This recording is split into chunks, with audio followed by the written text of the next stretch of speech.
वो भाई last time हम लोगों ने सिटीजनशिप, आज ही बैठे, लास्ट टाइम हम लोगों ने सिटीजनशिप कवर किया था, यानी नागरिकता। और कोई बता सकता है हम लोग कहाँ तक पहुँच गए थे नागरिकता में? और जो लोग आज पहली बार आए हैं उसमें एक तो इधर तुलसी होगी, एक आपके क्या शुभ नाम है आपका? संध्या। ठीक, और कुछ पुराने छात्र भी पुनः वापसी की ओर माइग्रेशन। चलो भैया घर वापसी हो गई।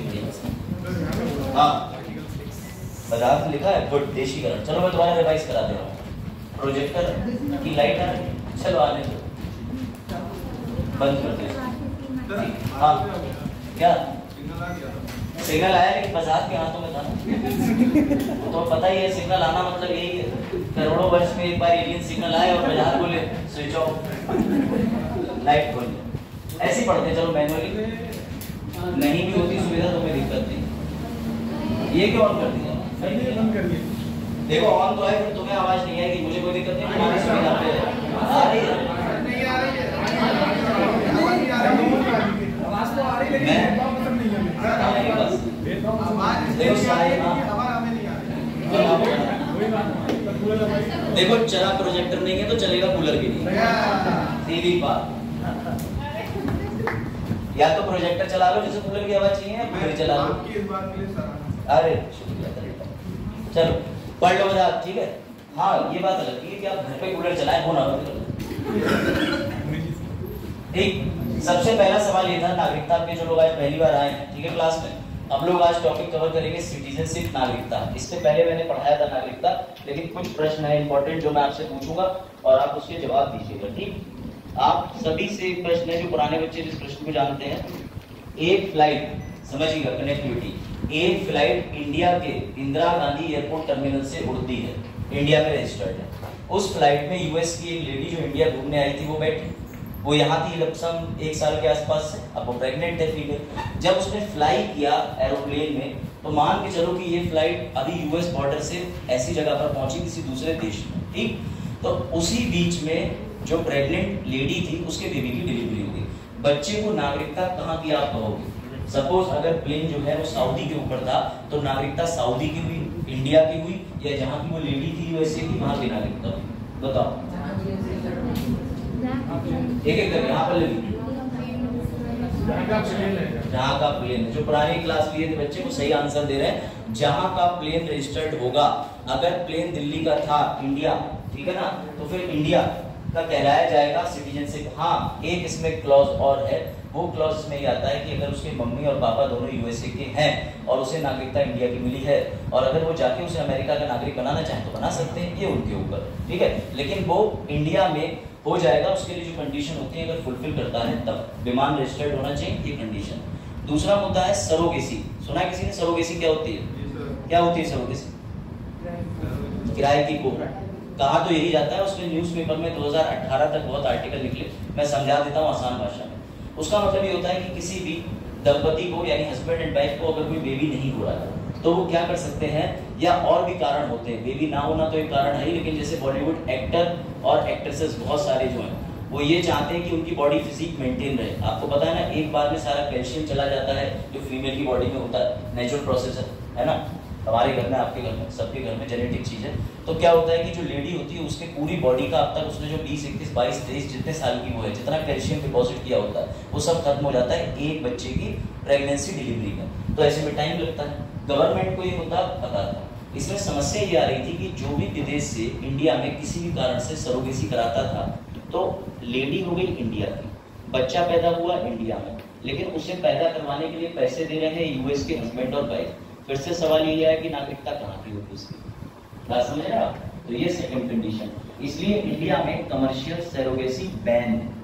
बैन का मतलब आप इस चीज के लिए सरोगेसी नहीं करा सकते कि हम हस्बैंड और वाइफ अपनी फिजिक मेंटेन रखना चाहते हैं। अगर आपको उसके अलावा कराना है, जैसे और कोई बहुत बड़ा कारण है या आपके ब्लड ग्रुप मैच नहीं हो रहे और एक ऐसा कारण है जिसके लिए कोई तीसरा व्यक्ति चाहिए, तो मेडिकल ग्राउंड पे कुछ अपवाद हैं, लेकिन सरोगेसी इंडिया में कमर्शियली बैन है। तीसरे नंबर पे आ जाती है IVF टेक्नोलॉजी, जिसे टेस्ट ट्यूब बेबी बोला जाता है। इंडिया में टेस्ट ट्यूब बेबी अब तो काफी आम तौर पे बरेली में भी कई जगह ऐसा सिस्टम आ गया है।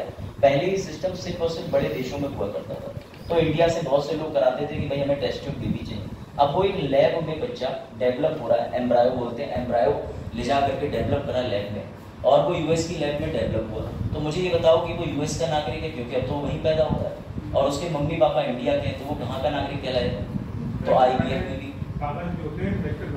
हाँ, इन्होंने लास्ट लेक्चर लिया था, बिल्कुल ठीक कह रहे हैं। इसके लिए डिक्लेरेशन देना पड़ता है, और उस डिक्लेरेशन में माँ बाप क्लियरली मेंशन कर देते हैं कि हम अपनी स्वेच्छा से ऐसा ऐसा करा रहे हैं, हमारा देश का ही बच्चा नागरिक रहेगा। यहाँ तक कोई डाउट?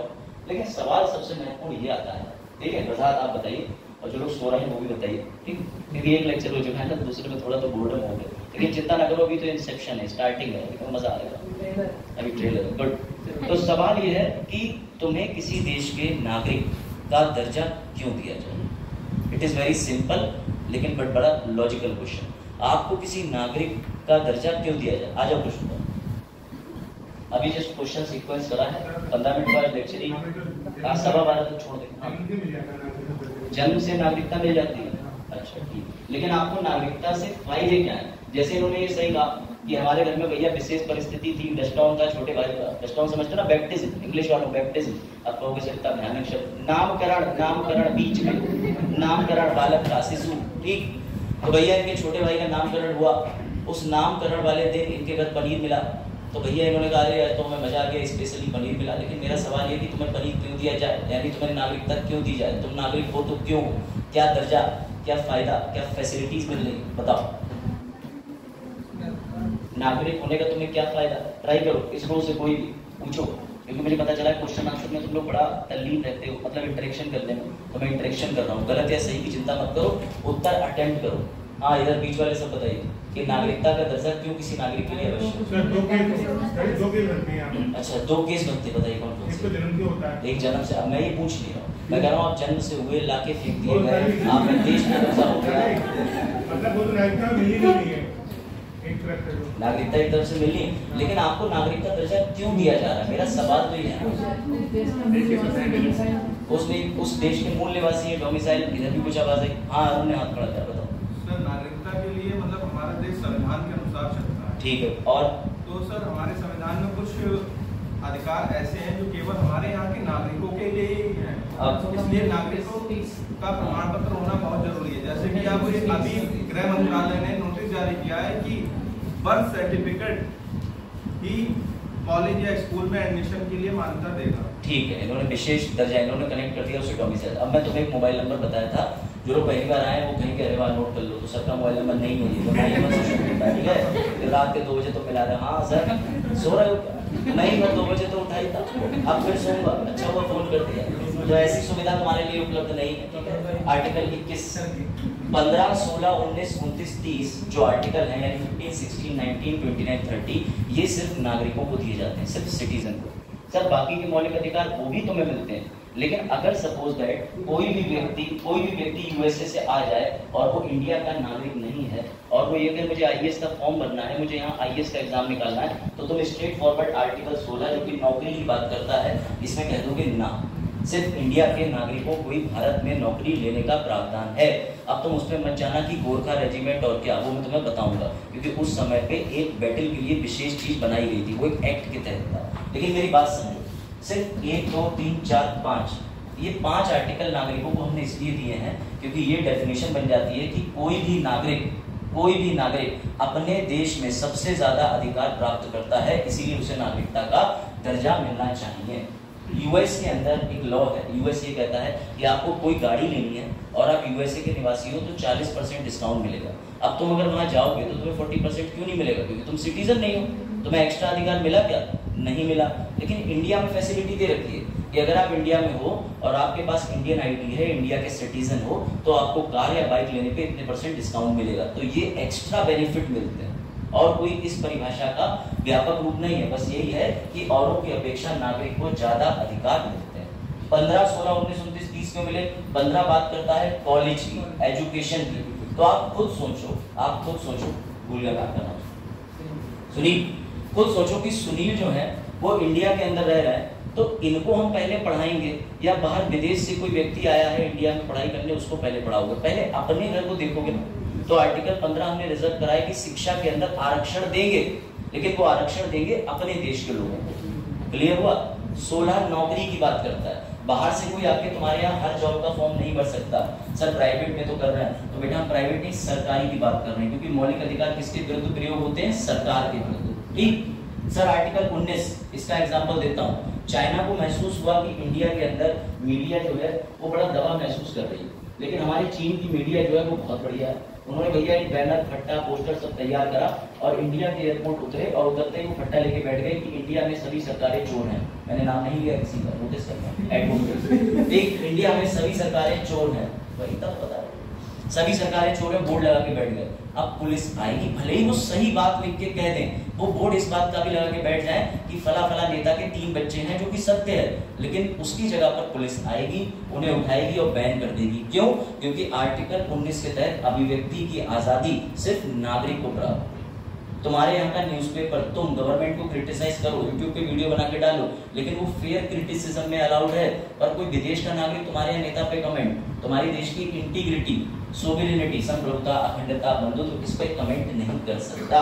मान लो कहीं विदेश का व्यक्ति कहे कि मुझे अमेरिका में गाली देने का अधिकार है, मैं भारत में दूंगा, नहीं, वो तुम्हारी जगह का अधिकार है, हमारी जगह पे आके तुम अब्यूज नहीं कर सकते। ठीक, ये पीसीएस का आया हुआ क्वेश्चन है वर्ष 2021 में। उन्होंने ये पूछा कि ऐसा कौन सा मौलिक अधिकार है जो सिर्फ नागरिकों को उपलब्ध है। वहां लिखा हुआ था अभिव्यक्ति की स्वतंत्रता, और उसके नीचे और भी आर्टिकल दिए थे, शिक्षा का अधिकार, प्राइवेसी का अधिकार और बहुत सारे। लेकिन आपको ये मोबाइल नंबर याद रखना है, 15 16 19 29 30।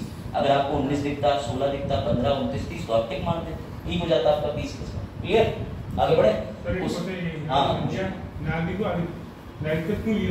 ये मैं आगे कवर करता हूँ, ठीक, कोई दिक्कत नहीं, आप ट्रेन के आगे ना चले, ट्रेन में बैठ। मैं बता रहा हूँ, नागरिकता इसीलिए हमें देना चाहिए क्योंकि जिस दिन इस तालाब की मछली इस तालाब में आके मिक्स हो गई, अब तुम मछलियों में अंतर नहीं कर पाओगे। लेकिन तुम लोग, तुम हमारी मछली हो, आधार कार्ड दिखाओ तो मछली ये लो, सिंपल। नागरिकता इसीलिए जरूरी है ताकि हमें एक आंकलन रहे, हमारे कितने लोग हैं, रह रहे हैं, पॉपुलेशन, देश का ग्रोथ। अभी अनुच्छेद 38 पढ़ेंगे, उसमें बात होती है कि हम ऐसा लाभकारी राज्य है, वेलफेयर स्टेट है, उसके फायदे किसे दोगे? नागरिक। मैं बताऊंगा सब कुछ तैयार है, ठीक। उसके बाद 19 के बाद 29 बात करता है अल्पसंख्यक की। अब बुद्ध के लोग चीन में भी रहते हैं, म्यांमार में भी रहते हैं, कई जगह रहते हैं, लेकिन हमारे इंडिया के अंदर जो बुद्धिज्म रहते हैं, हम उन्हें अल्पसंख्यक का दर्जा देते हैं। ऐसे हम सबको देने बैठ गए और हम अपने नागरिक के अलावा सबको अल्पसंख्यक मानने लगे, तो 211 देशों के सभी लोग हमारे यहाँ अपना अपने यहाँ आकर के इंडिया में क्या कहते हैं, अपना घर बना लेंगे। इसका example Rohingya belong to particular धर्म। हमारे यहाँ वो धर्म अल्पसंख्यक में है, माइनॉरिटी में है, लेकिन अगर रोहिंग्या से कहिए भागो यहाँ से, जिस देश के तुम हो उस देश के पास जाओ ना, जहाँ तुम्हारे पास नागरिकता थी तुम वहाँ टिको। हमारे वाले अल्पसंख्यक को हम देख लेंगे, तुम्हारे पास इंडिया का आधार नहीं है, get out of the border. ये बात क्लियर है? तो सबसे पहले हम अल्पसंख्यक किस देश को बचाएंगे? इंडिया। आर्टिकल 30 अल्पसंख्यकों के लिए शिक्षा के लिए विशेष कोई भी इंस्टीट्यूशन, स्कूल, कॉलेज कुछ भी बना सकते हैं, ठीक। हाँ, तो इस तरीके के कॉलेज बनाने का अधिकार हम अपने इंडिया के अल्पसंख्यकों को देंगे, ना कि किसी बाहरी व्यक्ति को देंगे। वरना पता चला बुद्धिज्म वाले कह रहे हैं या कोई भी और कास्ट के कह रहे हैं जो अल्पसंख्यक है कि इंडिया में कॉलेज बनवा दो जी, क्योंकि आपके इंडिया में अल्पसंख्यकों के लिए विशेष दर्जा है। तो हम कहेंगे भागो यहाँ से, तुम रहते हो शिकागो में, मैक्सिको में, हम इंडिया के लोगों की बात कर रहे हैं। कोई डाउट यहाँ तक? ये क्लियर हुआ कि नागरिक होने के फायदे क्या है? 15 16 19 29 30 आखिर दिया ही क्यों जाता है? ये चीज कोई समस्या? क्लियर हुआ? सारे फंडामेंटल राइट जो हैं 12 से लेकर 35 तक वो नागरिक और गैर नागरिकों में बटे हुए हैं।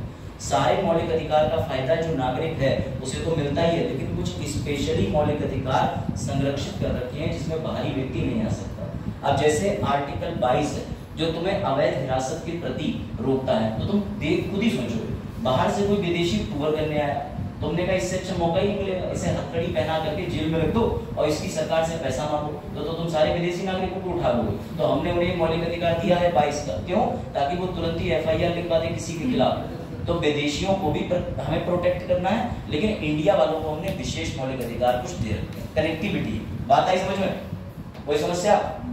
अब एक सबसे बड़ी कट ऑफ डेट तुम्हें पता होनी चाहिए। एग्जाम्पल ले लेते हैं कि मान के चलो ये मेरे दादाजी और इनका जन्म हुआ 24 जनवरी 1950। ध्यान से समझना, इनके भी पापा रहे होंगे, उनका जन्म ले लेते हैं 24 जनवरी 1920।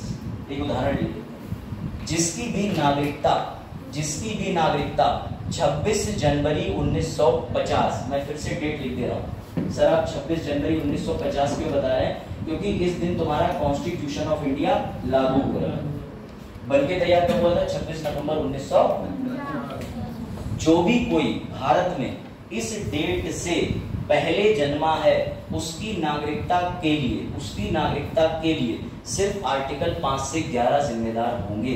यानी सर जिसका भी जन्म इस डेट के बाद हुआ है, संविधान वहां पर खत्म और संविधान ने एक आर्टिकल दे रखा है जिसका नाम है आर्टिकल 11, उसके आगे शॉर्ट ट्रिक लिख देना।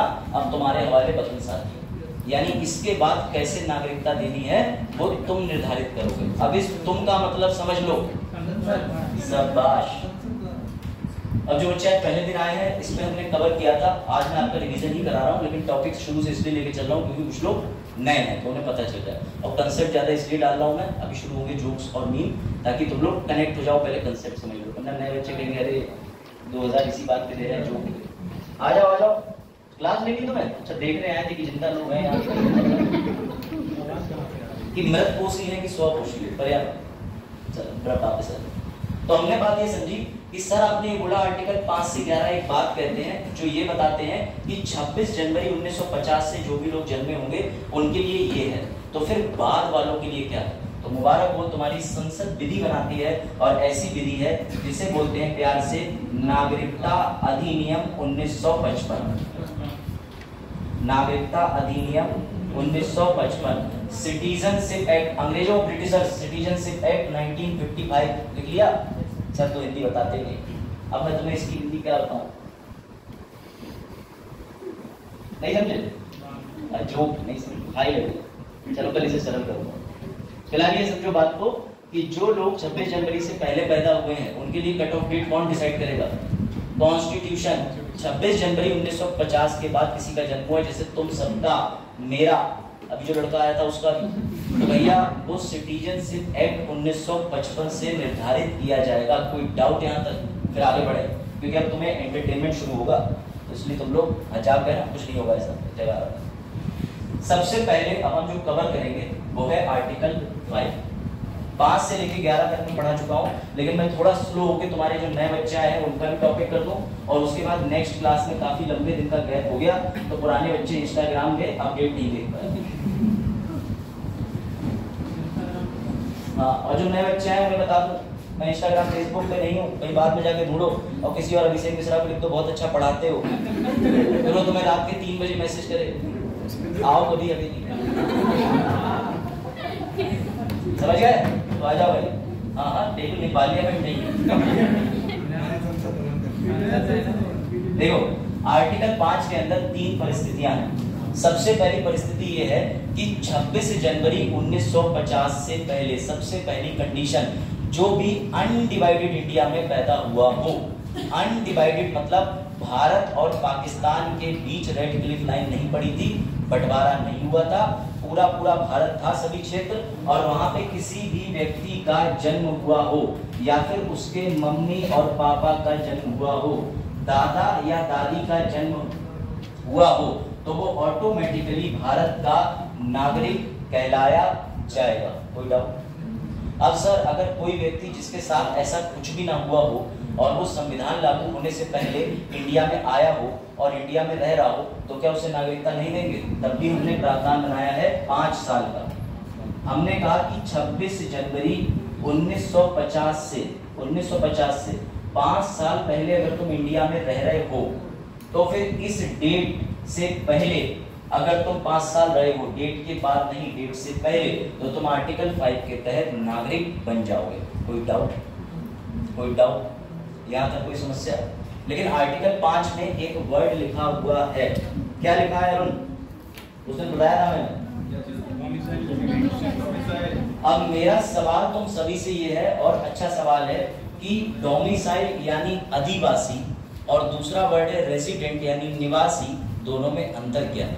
एक वर्ड है डोमिसाइल इंग्लिश वालों और दूसरा है रेजिडेंट। हिंदी में एक को बोलते हैं अधिवासी जो संविधान में लिखा है, दूसरा निवासी, दोनों में अंतर क्या है बताओ, ताकि आर्टिकल 5 में तुम्हें एक चीज और क्लियर हो।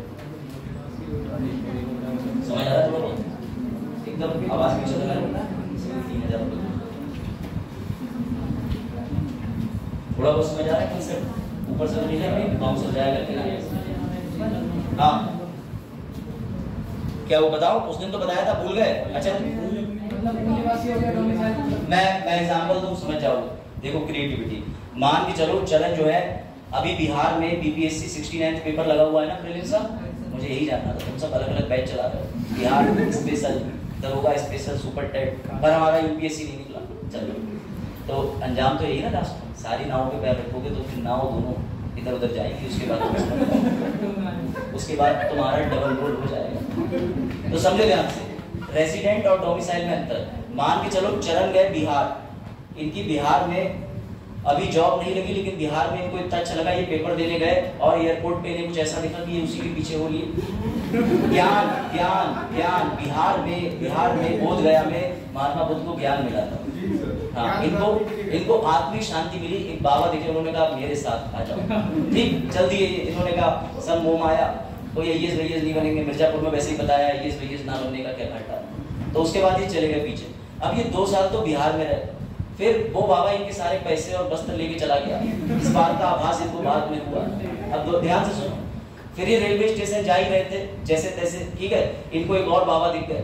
इन्होंने फिर कहा कि मध्य प्रदेश चल दो। अभी मध्य प्रदेश चले गए, वहां भी 3 महीने रहे, वहां से भी इनके जो बचे कुचे कपड़े थे, मांग मूंग के थे, वो भी गायब हो गए। फिर ये गोवा चले गए, वहां पे इन्हें बहुत अच्छा लगा, वहां पे किसी ने कपड़े छीने नहीं, उल्टे कपड़े दे रहे थे, पहन लो तो पहन लो।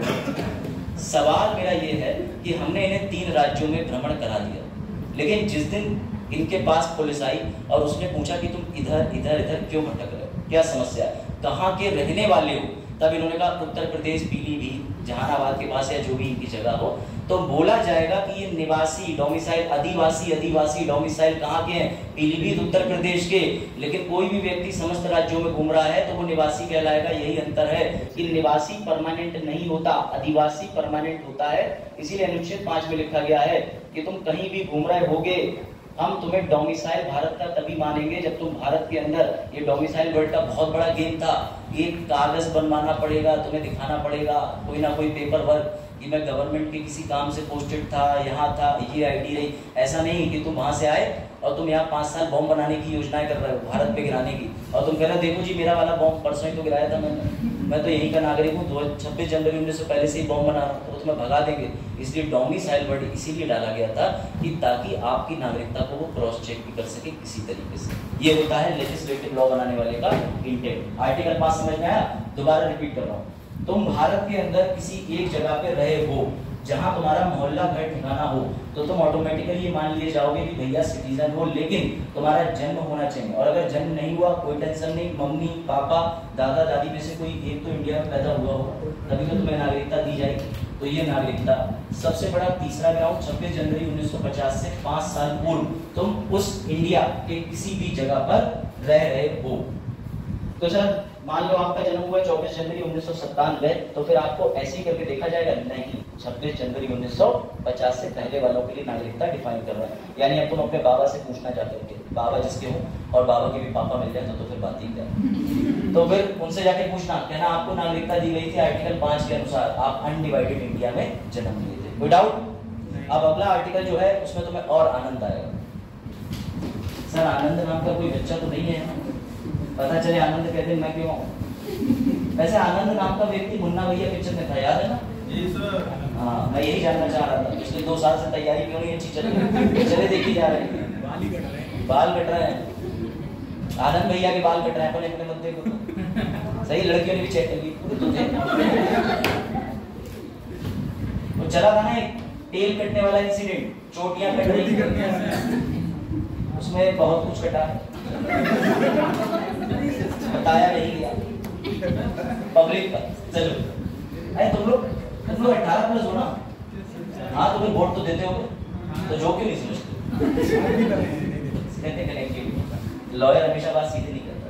आर्टिकल 6, अब देखो भैया ध्यान से, ये एक एग्जांपल ले लेते हैं। सर आपने अर्थ बनाया नहीं, थोड़ी देर के लिए इसको मान लो, थोड़ी देर के लिए इंडिया मान लो। हाँ बताओ, कुछ चल क्या बोलो, बताओ, इसको अज्यूम कर लो थोड़ी देर के लिए, ठीक। अब मेरी बात समझना ध्यान से, अगर मैं इसके बीच में कोई एक लाइन डिवाइड करूं, तो जो पहले से चरण यहाँ रह रहे हैं, वजाहत यहाँ रह रहा है, मैं यहाँ रह रहा हूँ, ध्यान से समझना। क्या वजाहत को सपने आ रहे थे कि एक दिन यहाँ से लाइन खींचेगी और मुझे बोल दिया जाएगा पाकिस्तान? क्या वजाहत को सपने आ रहे थे? नहीं आ रहे थे। मान लो एक ये ग्रुप है, एक ये ग्रुप है, एक ये ग्रुप है। मुझे रेड क्लिफ मान लो, मैं रेड क्लिफ, मुझसे कहा गया कि भैया इंडिया और पाकिस्तान का विभाजन कर दो। क्यों? क्योंकि ऐसा जिन्ना भी कह रहे हैं, माउंटबेटन की बीवी, मतलब माउंटबेटन भी कह रहे हैं, अरुण समझ गया पता है ना, लेडी माउंटबेटन एक न्यूज़पेपर ने खुलासे किए थे कि उनके कुछ बहुत जरूरी कागज किसी और व्यक्ति के पास पाए गए थे, which is also called PM of India. समझते हो? किताब नहीं पढ़ते क्या? पढ़ते हो? सर बुआरी नहीं पढ़ते जो आप पहले चलती थी किताबें बंद हो गई। चल आर्टिकल 6 अब ध्यान से समझो। मान के चलो कि ये 1 2 3 रो है, तो अगर इस 3 रो की हम बात करें तो सबसे पहले ये चीज समझो कि रो ए रो बी। अब हमने इसमें ये कह दिया कि तुम दोनों लोग जो हो इसके बीच में रेड क्लिफ हूं, मैंने लाइन का डिवीजन कर दिया 20 से। इधर वाले रो जो है मैंने उसे नाम दे दिया ग्रुप बी और इधर वाले को नाम दे दिया ग्रुप जेड, एग्जांपल के लिए। ठीक, अब इन बेचारों को थोड़ी ना पता था, इन्हें तो अपने ऊपर जो हमने नई हेडलाइन दे दी पाकिस्तानी को चाहिए, ये तो कह रहे हैं हम जाएंगे जी तो इंडिया में आएंगे। यही रेड क्लिफ ने समस्या कर दी। रेड क्लिफ ने समस्या ये कर दी कि जब तुम्हारे 2 पाकिस्तान बने थे, पता है ना 2 पाकिस्तान, ठीक है, इसलिए मैंने एक इधर और दूसरा पाकिस्तान जहाँ शेख हसीना पाई जाती है, क्या है उस जगह का नाम? काठमांडू, हाँ, महेंद्र, बांग्लादेश, हाँ सही है, बांग्लादेश। अब याद से समझ, बंगाल की खाड़ी, ये लड़का वहां सरकार हो गई। अब आर्टिकल 6 समझना ही कंसेप्चुअल है। जब 2 पाकिस्तान बने तो रेड क्लिफ ने यही मोटा काम कर दिया। रेड क्लिफ ने इनकी कॉपी ऐसे उठाई और उससे ऑफिस में बताया गया, वरना तुम्हारा वही रहेगा मोटा रखा लॉयर। अरे उस भैया पत्र उठाओ, ऐसे वायरल होते हैं। रेड क्लिफ ने एक कॉपी उठाई और रेड क्लिफ ने देखा जी ये रहा इंडिया। माउंटबेटन ने कहा लो चाय पियो, तो रेड क्लिफ ने ऐसे उंगली उठाई, बोले लो जी डिवाइडेड हो गया। मैंने जब प्रस्तावना पढ़ाया था तब भी मैंने रेड क्लिफ की गलती बताई थी कि रेड क्लिफ ने जो बंटवारा किया था वो बिना ग्राउंड में जाए ही बंटवारा कर दिया। उस बंटवारे की वजह से रातों रात कुछ लोग बन गए पाकिस्तान और कुछ लोग बन गए इंडिया। अब खुद सोचो, जो व्यक्ति इस तरफ यानी इस तरफ या इस तरफ नहीं रहना चाहता वो तो इधर आना चाहेगा। इसी के लिए आर्टिकल 6 बनाया गया और आर्टिकल 6 अपने आप में बात करता है माइग्रेशन की। आर्टिकल 6 कहता है कि जब अनडिवाइडेड भारत, अविभाज्य भारत को विभाजित किया गया तो उधर से कुछ लोग इंडिया में आ गए और जब वो आए तो हमने उन्हें डायरेक्टली नहीं बुलाया, हमने उनके लिए एक डेट बनाई और वो जो डेट है वो आप नोट कर लीजिए। उस डेट को लिखिए 19 जुलाई 1948। लिखो 19 जुलाई 1948। पाकिस्तान बना, इंडिया पहले से था, पाकिस्तान बना 14 जुलाई 1900, गलत 14 अगस्त, जल्दी मान लेते हैं 14 अगस्त मना था ना आजादी दिवस। हाँ, तो 14 अगस्त 1947 को जब पाकिस्तान बना तो जो लोग लाइन के उस पार थे उन्होंने कहा कि हमें लाइन के इस पार आना है। हमने कहा ठीक, आज से ठीक 14 अगस्त से लेके तुम्हारे पास कम से कम 11 महीने कुछ दिन का टाइम है। तुम इंडिया आना चाहो तो 19 जुलाई 1948 तक इंडिया आ जाओ। सर आपके दादाजी बहुत समझदार थे, एग्जांपल दे देता हूँ। मान के चलो मेरे दादाजी के पापा जी इसी एरिया में रहते थे, उन्होंने कहा जी ਅਸੀਂ इंडिया के, हमें तो इंडिया ही जाना। तो भाई वो उन्होंने अपना सामान उठाया, वो 19 जुलाई 1948 की डेट से पहले भारत में आ गए। ध्यान से समझना, वो 19 जुलाई 1948 की डेट से पहले भारत में आ गए। अब उसके बाद मेरे दादाजी के एक दोस्त भी थे, बोले मैं अभी नहीं आऊंगा, अभी तो नया नया रिलेशनशिप शुरू हुआ मेरा लोगों से सोसाइटियल रिलेशन से, ठीक। अभी तो लोगों से दोस्ती बनी है, अभी तो पड़ोस में मैं सिमैया और चाय चीनी मांगने जाता हूँ, अब तुम कह रहे हो आ जाओ। वो जो आया, ध्यान से समझना, दो कंडीशन बन गई, तभी तुम इस आर्टिकल को समझ पाओगे, वरना घूम जाओगे। इस आर्टिकल के तहत मैंने तुम्हें एक डेट नोट कराई 24 जुलाई 1948। मान के चलो मेरे दादाजी इस डेट तक आ गए, कोई दिक्कत नहीं, इंडिया वालों ने उन्हें नागरिकता इंडिया की दे दी। बोले तुम वापस क्या क्या वो 24 कौन बोला? अच्छा तो मैं सिमैया में हो गया। चलो गुड, तो फिर अब 19 बोल रहा हूं मैं, 19 तो भैया 19 जुलाई 1948 से मान के चलो ये दादाजी पहले आ गए, तो हमने कह दिया वेलकम टू इंडिया, आपका स्वागत है, कोई कागजी कार्रवाई नहीं, कुछ भी नहीं, आप इंडिया के थे, डिवाइड हुआ, आप उस क्षेत्र में पाए गए थे, आप इधर आ गए, कोई दिक्कत नहीं। लेकिन मेरे दादाजी के जो दोस्त थे ना, दादाजी के दोस्त, वो सिवैयाँ खा रहे थे, ठीक है। तो उन्हें ये कह दिया मैं सिवैयाँ खा के आता सी तो सी जाओ। तो भैया सिवैयाँ खाने के चक्कर में थोड़ी देर हो गई और उसी की वजह से, अरुण इधर देखो, इधर उधर मत देखो, तो इधर देखो, इधर थोड़ी देर हो गई। फिर 19 जुलाई 1948 की जो डेट है वो निकल गई। अब सुनो, दादाजी ने तो बुद्धि वाला काम कर लिया। अब जो दादाजी के दोस्त थे उन्हें हम डायरेक्टली इंडिया का सिटीजन नहीं बनाएंगे, हम उन्हें कहेंगे सिवैये की प्लेट लेके बॉर्डर पे बैठो 6 महीने। 6 महीने के कैंप की फैसिलिटी है, वो 6 महीने कैंप पे लगाएंगे जाकर के। इंडिया में आने से पहले, नागरिकता देने से पहले हम उन्हें कैंप में डाल देंगे। उस कैंप में वो 6 महीने रहेंगे। फिर ऑफिसर ये डिसाइड करेगा, जिसे सक्षम अधिकारी या कॉम्पिटेंट अथॉरिटी बोलते हैं, कि तुम्हें नागरिकता दी जाए या नहीं दी जाए। ये आर्टिकल 6 कहता है। कोई डाउट? कोई डाउट? हाँ बताओ। 26 जनवरी 1950 को संविधान लागू हुआ था, तो ये भी कहा गया था 26 जनवरी 1950 को संविधान लागू हुआ, लेकिन हम उससे काफी साल पहले की बात कर रहे हैं। हमने ये कह दिया कि वो लास्ट डेट है, लास्ट डेट है, लास्ट, वो पहली डेट नहीं। आप ये सोच रहे हो 48 वाली डेट डाल दी, 50 को लागू करा, ऐसा कैसे हुआ? माउंटबेटन प्लान पढ़ना, इंडियन इंडिपेंडेंस एक्ट पढ़ना, गवर्नमेंट ऑफ इंडिया एक्ट पढ़ना। और कोई डाउट? और नागरिकता अधिनियम की बात का है तो बताओ, कोई समस्या? गुड, बढ़े आगे। आर्टिकल 6 समझ गए सर? आर्टिकल 5, तुम जन्मे हो भारत में, नागरिक बन गए, तुम्हें बोला जाएगा डोमिसाइल, डोमिसाइल, डोमिसाइल, ना कि रेजिडेंट, डोमिसाइल। और उसके लिए 3 ग्राउंड थे, तुम वही पैदा हो गए, मम्मी पापा 5 साल। आर्टिकल 6 पूरा कंसेप्ट पे आधारित है। मेंस का क्वेश्चन भी इसका पर्टिकुलर बन सकता है, अभी तो नहीं बना, कि अगर मान के चलो कोई व्यक्ति ये लाइन खींच दी तुम उस पार, तो भैया उसे वापस अपने घर आना है, वापस इस पार आना है, तो आर्टिकल 6 को फॉलो करेगा। अगर वो 19 जुलाई 1948 तक आ जाता है तो मुबारक हो, हम तुम्हें नागरिकता के तहत एक्सेप्ट कर लेंगे। लेकिन अगर तुम 19 जुलाई 1948 के बाद आते हो तो 6 महीने हवा खाओ बॉर्डर की। फिर कोई भी व्यक्ति डिसाइड करेगा, जिसे तुम कॉम्पिटेंट अथॉरिटी बोल सकते हो। यहाँ कितनी समझदारी से सरकार ने पावर अपने पास रिजर्व कर ली। कॉम्पिटेंट अथॉरिटी का नाम ही नहीं डाला। कौन अधिकारी बनेगा ये तो तय कौन करेगा? संसद से पास होकर जो बहुमत है भैया, जिसकी सरकार है, और फिर सरकार तय करेगी कि नागरिकता देनी या नहीं। ये उस समय की बात है, अब तो लॉ बदल गया। आगे बढ़े, कोई दिक्कत? अब सुनो एक और सबसे बड़ी समस्या, आर्टिकल 7। सर अभी आपने बताया, सुनिए ध्यान से, अभी आपने बताया कि ये लोग इधर से इधर आए। अब कुछ भोले लोग भी थे जिन्होंने ये कहा कि वाह जी पाकिस्तान बन गया, हमें तो इंडिया से पाकिस्तान में शिफ्ट कर दो जी। मेरी बात समझना, कुछ तरीके के लोग ऐसे थे जिन्होंने ये कहा जब भाई बॉर्डर डिसाइड हो गया तो मैंने बताया ये ग्रुप ए है, ये ग्रुप बी।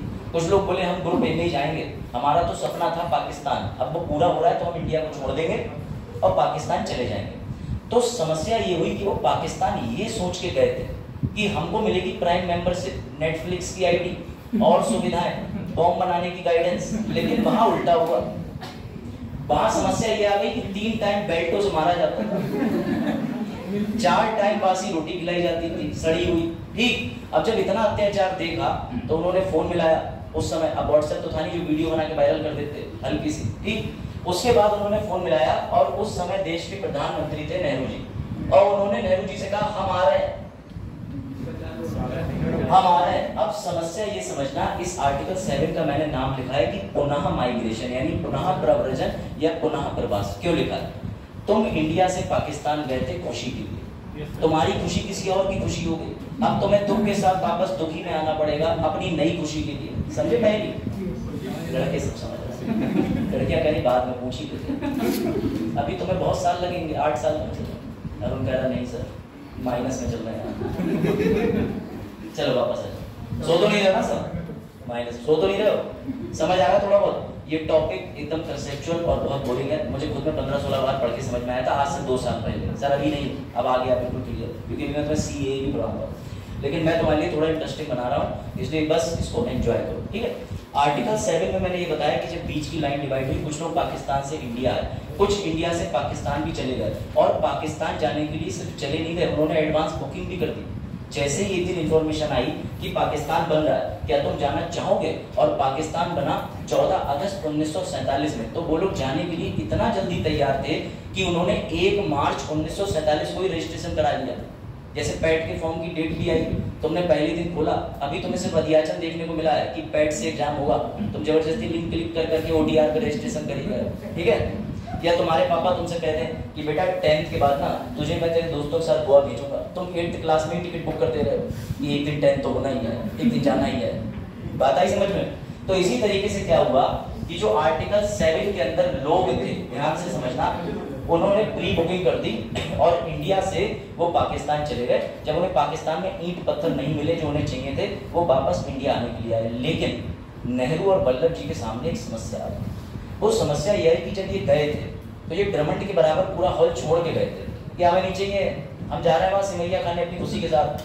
ठीक है, खुशी मतलब अपनी फीलिंग, सामाजिक फीलिंग, खुशी, बिल्कुल सही, खुशी का नाम नहीं, सामाजिक फीलिंग। तो वहां पर जो खुशी ये देख के गए थे वो खुशी मिली नहीं, तो अब इन्हें ये लगा हम वापस आ जाएंगे। अब समस्या ये नेहरू और वल्लभ जी के सामने आ गई कि तुम तो वापस आ रहे, लेकिन जो तुम मकान छोड़ के गए थे उसमें तो अब कोई और रह रहा। अब तुम तो वापस आके खोपड़ी पे खड़े हो जाओगे कि जी मेरा है ये तो मेरा है, मुझे तो मेरी संपत्ति। तब नेहरू जी और वल्लभ भाई पटेल जी का शुक्रिया करो, उन्होंने लगाया अनुमति व्यवस्था यानी परमिट सिस्टम। आर्टिकल 7 में बात होती है जो तुम्हें कोई बुक नहीं बताएगी, which is called permit system, अनुमति व्यवस्था। इन्होंने ये कहा कि हम तुम्हें बुलाएंगे लेकिन एक साथ नहीं बुलाएंगे, तुम्हें धीरे धीरे करके बुलाएंगे। फिर इन्होंने ये कहा कि जो पाकिस्तान जाने के लिए बहुत एक्टिव थे, बहुत तैयार बैठे थे कि हमें जाना है, और जो उसी खुशी में 1 मार्च 1947 को एडवांस रजिस्ट्रेशन करके बैठ गए थे और जैसे ही पाकिस्तान बना अगस्त में भाग गए, हम उन्हें तो नागरिक का दर्जा देंगे, जाओ बनो पाकिस्तानी। उन्होंने फिर ये भी कहा कि जो इस डेट, मैं आर्टिकल पढ़ रहा हूं समझना, आर्टिकल 7 के अनुसार कोई भारत का नागरिक जो पहले नागरिक था जो 1 मार्च 1947 के बाद किसी राज्य क्षेत्र की ओर प्रवर्जन करता है तो पाकिस्तान के राज्य क्षेत्र के अंतर्गत आता है, उस व्यक्ति को अनुच्छेद 7 के अनुसार भारत का नागरिक नहीं समझा जाएगा। क्लियर? आर्टिकल 7 ने सीधे लिख दिया कि 1 मार्च 1947 के बाद अगर तुम पाकिस्तान गए तो हम तुम्हें इंडिया का सिटीजन नहीं मानेंगे, अगर तुम्हें बनना है तो वापस आओ और आर्टिकल 6 लागू करवाओ, वापस आओ, आर्टिकल 6 लागू करवाओ। यानी बहुत बढ़िया बात इन्होंने समझी कि वापस आओ का मतलब एक डेट दे दी सेम, 19 जुलाई 1948 तक आ जाओ तो सिटीजन बनाएंगे, उसके बाद आओगे तो 6 महीने कैंप में रखा जाएगा। कोई डाउट? मैं अपनी बात रिपीट कर दे रहा हूँ, आपकी बात मेरी बात ध्यान से सुनिएगा। सर आर्टिकल 6 में फिर से बोल दे रहा हूँ, आर्टिकल 6 में आपने बताया था कि कोई व्यक्ति जो पाकिस्तान से उस तरफ इसलिए था, गया नहीं था क्योंकि वो उस डिब्बे में बैठा हुआ था जिसे हमने विभाजित कर दिया, वो ऑटोमेटिकली दूसरे डिब्बे में चला गया। जब वो इंडिया आया तो हमने उसके लिए एक डेट दे दी कि आना है तो 19 जुलाई 1948 तक आ जाओ, वो आ गया। उसके बाद हमने बोला तो उसके बाद जब वो आया तो उसे 6 महीने कैंप में रखा। सेम कंडीशन उठा के आर्टिकल 7 में रख दो, लेकिन यहाँ पर परिस्थिति ऐसे भिन्न हो गई कि इंडिया से व्यक्ति पाकिस्तान जाके फिर वापस आया। समस्या ये है कि तुमने पुनः प्रवास किया, ठीक? तो उसके लिए हमने कहा कि एक स्पेशल डेट 1 मार्च 1947 के बाद तुम गए तो तुमने अपने पैरों को कुल्हाड़ी मारी थी, अब तुम वापस तो आओ लेकिन 19 जुलाई 1948 तक आ जाओ, और अगर उसके बाद आते हो तो 6 महीने कैंप में रहो। कोई डाउट? सर पहली कंडीशन में मैं अविभाजित भारत में पैदा हुआ, दूसरा मैं विभाजित में पैदा हुआ लेकिन धोखे से पाकिस्तान में पैदा हुआ, मुझे इंडिया बना दो। तीसरे वाले में मैं इंडिया से पाकिस्तान खुशी खुशी गया ओयो और ट्रेन टिकट लेके, लेकिन मुझे पता चला रही है यहाँ तो अभी बिल्डिंग की नींव नहीं रखी गई है, मैं तो डीलक्स रूम बुक करके आया था, तो भैया तुम वापस आ गए। समझे? अब तो अच्छे समझे। अब आर्टिकल 8 पे आ जाओ, कोई दिक्कत है यहाँ पे? अब मैं तुम्हारी सुविधा के लिए एक छोटा सा चार्ट बना दे रहा हूँ जो कि मैं नोट्स में डाल के लाया था, लेकिन मैं बना दे रहा हूँ, ठीक है? और तुम्हें दिखाता हूँ कि बहुत बढ़िया क्लासिफिकेशन मैंने करा था। अब तुम्हें मीम अगर दिख जाए तो तुमने ये मीम सुना हो ना, ये वाला मीम देखा है? नहीं देखा? देखा ये वाला मीम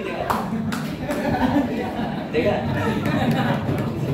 आर्टिकल 5, 6, 7 पढ़ने के बाद ना तुम्हारा यही सीन होगा, तुमसे कोई पूछेगा आर्टिकल 5 बताओ, भैया मेरे मुंह से निकल गई।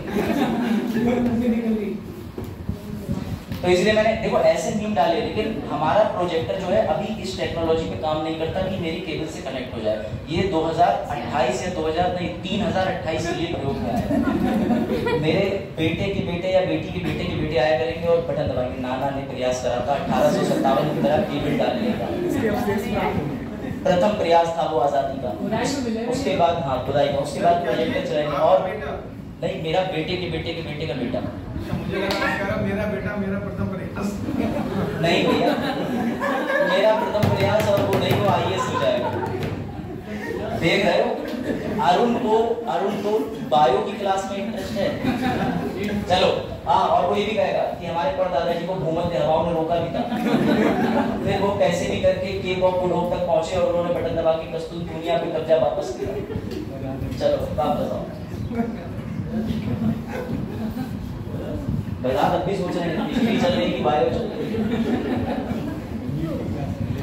चलो भैया, ऐसा चार्ट तुम भी बनाओ साथ में, ठीक है सर। आर्टिकल 5 के अंदर आपने 3 परिस्थिति बनाई थी, बस शॉर्ट में लिख लेना जन्म, लेकिन जन्म को यहाँ पे लिख लेना आदिवासी बोलते हैं, डोमिसाइल। इसे काट के स्पेलिंग साफ लिखते हैं क्योंकि गलत लिखी नीचे, ठीक, DOMICILE। उसके बाद उसके मम्मी या पापा, ये MP का मतलब तुम लोग मेल और P से फीमेल नहीं लिखा मैंने, ये मत समझो, ये मम्मी और पापा लिखे बिल्कुल शॉर्ट में, कि उसके मदर या फादर की जगह मैंने मम्मी और पापा डाल दिया, ठीक। मम्मी या पापा में से कोई एक अनडिवाइडेड इंडिया, ऐसे इसके ऊपर इंडिया बनाना, यहाँ पर ऐसे करके लिखना, और लिखना है यहाँ पे अनडिवाइडेड, यानी कि जो इंडिया विभाजित नहीं हुई है। तीसरी कंडीशन ये आती है कि 5 वर्ष, अब आर्टिकल 5 में क्या, सबसे पहला बॉर्न, हाँ जन्म, उसके बाद मम्मी या पापा में से कोई एक, तीसरा 5 वर्ष। तो 5 वर्ष की ट्रिक तो तुम्हें दिखाई दे रही होगी, कोई बिना चश्मे वाला भी बता देगा कि 5 आर्टिकल में 5 वर्ष का प्रोविजन है, विदाउट। आज वो बड़े खुश हो रहे, भूमि को देख के, भूमि किसी और को देख के खुश हो रहे, हम सबको देख के खुश हो रहे हैं, तुम लोग समझ ही नहीं पा रहे कौन सी ट्रिकें चल रही क्लास में। जैसे ही सर ने आर्टिकल 5 लिखा, हमने तुरंत देखा तू भी ना गई, तो दूसरे देख के गई तेरे मम्मी पापा भी ना गए, तो सर क्या नेपाली। चलो वापस आ, आज खत्म भी करना है इसको, ठीक। आर्टिकल 6 के अंदर कट ऑफ डेट, हाँ इधर सामने नहीं, जोक करो लेकिन अटेंटिव रहो, कंसेप्ट ना छूटे। उसके बाद कैसे जोक करो, लेकिन हाँ मर्यादित और ऐसे जो क्लास में नहीं जा सकते। अच्छा नहीं, मध्य प्रदेश में बता चुका हूँ, 4 बार बताने से चीजें तुम्हारी जटिल हो, ठीक। इसमें सारी डेट, और डेट हमने इसलिए डाल दी क्योंकि आर्टिकल 6 के अंदर यहाँ पे लिख लेना माइग्रेशन। माइग्रेशन का मतलब मैं हिंदी में लिख दे रहा हूँ, बड़ा शुद्ध हिंदी है, इसे प्रवासी, माइग्रेट करना। अरे आपने ईको में पढ़ा होगा ना कि लोग जो है छोटे शहरों से बड़े शहरों में नौकरी की तलाश में माइग्रेट कर जाते हैं, पढ़ा थे चैप्टर ईको में। चलो गुड। उसके बाद ये डेट रख दी कि जब हमारा इंडिया जो है ऐसे बना लेना 20 से डिवाइड, कि जो इधर फंस गए पाकिस्तान से, उन्हें आना था इंडिया 1 एरो, तो उनके लिए डेट दे दी गई, ये कट ऑफ डेट है। कट ऑफ डेट का मतलब इस तक आ गए तो ठीक, वरना इसके बाद आए, फिर नीचे लिखना आफ्टर, ये लिखना बिफोर पहले, तो तुम्हें इसके बाद आने पे काटना होगा 6 महीने का कैंप सिस्टम। और इस कैंप में तुम्हें एक अधिकारी महोदय मिलेगा जो 6 महीने के बाद निर्णय लेगा कि तुम भरोसे के लायक हो कि नहीं। तो ऐसा तो नहीं तुम स्लीपर सेल रख के आए हो, तुम हल्के से उस ऑफिसर के कान नहीं कहते हो, मकसद मत बोलना। पीछे कुछ समझ आ रहा है? पहली बार है तो समझ आ चुके हैं। पॉलिटिकल की क्लास ली है नहीं, अभी नहीं पॉलिटिकल क्लास आपने नहीं, कोई बात नहीं, कोई प्रॉब्लम हो समझना है पूछा करो, और अगली बार आया तो प्रयास करना आगे बढ़ना, ताकि आपसे क्वेश्चन उत्तर भी हो सके, ठीक है। लिखा ये कंडीशन समझ आ रही है? देखो ये शॉर्टकट बना दो, क्योंकि जब तुम लक्ष्मीकांत साहब पढ़ोगे तो तुम्हारे ये सब एकदम ऊपर से जाएगा ओवरब्रिज की तरह, तब तुम कहोगे बस बाउंसर आ रहे।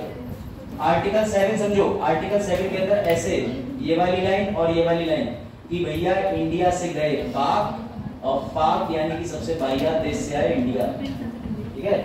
सबसे बाहियात मतलब शायद पाकिस्तान ही, तो पाकिस्तान से इंडिया पाकिस्तान। उसके बाद जिन लोगों ने भैया ये पुनः प्रव्रजन करा, पुनः प्रवास किया, पुनः माइग्रेट किया, बातें मत करो आपस में, कोई काम की बात तो करनी है। चलो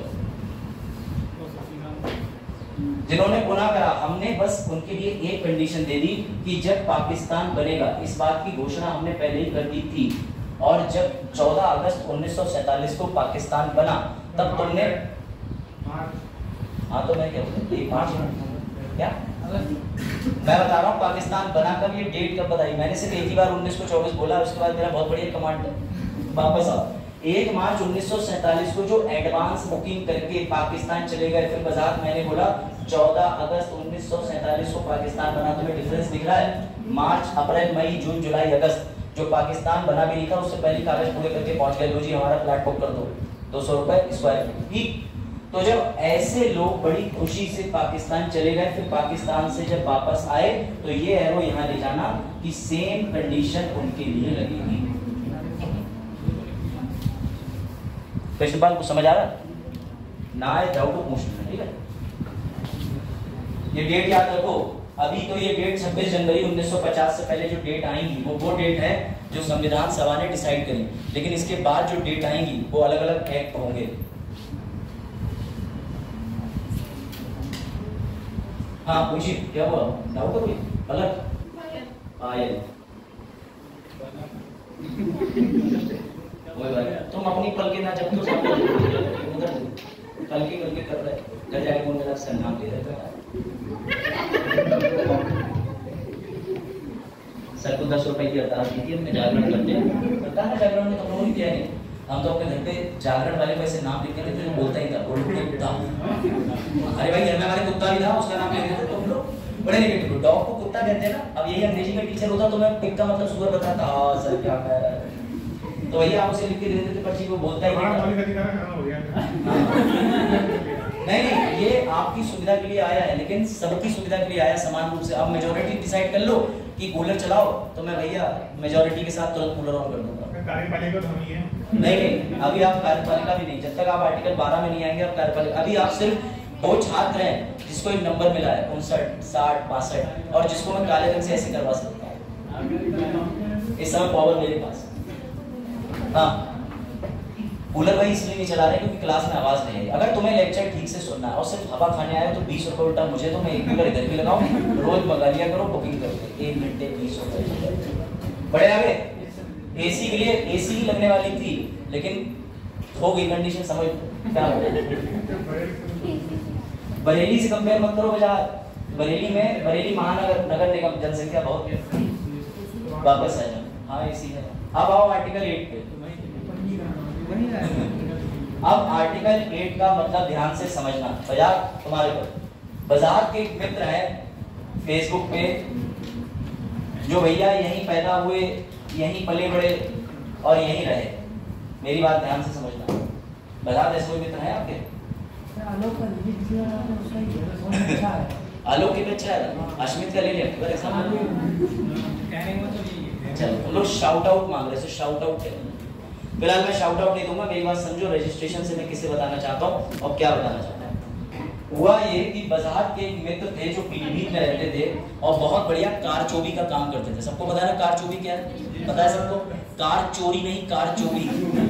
कार चोरी डिजाइनिंग, कपड़े में एम्ब्रॉयडरी स्टेटस लगा दोगे एम्ब्रॉयडरी वाले को पता है नहीं।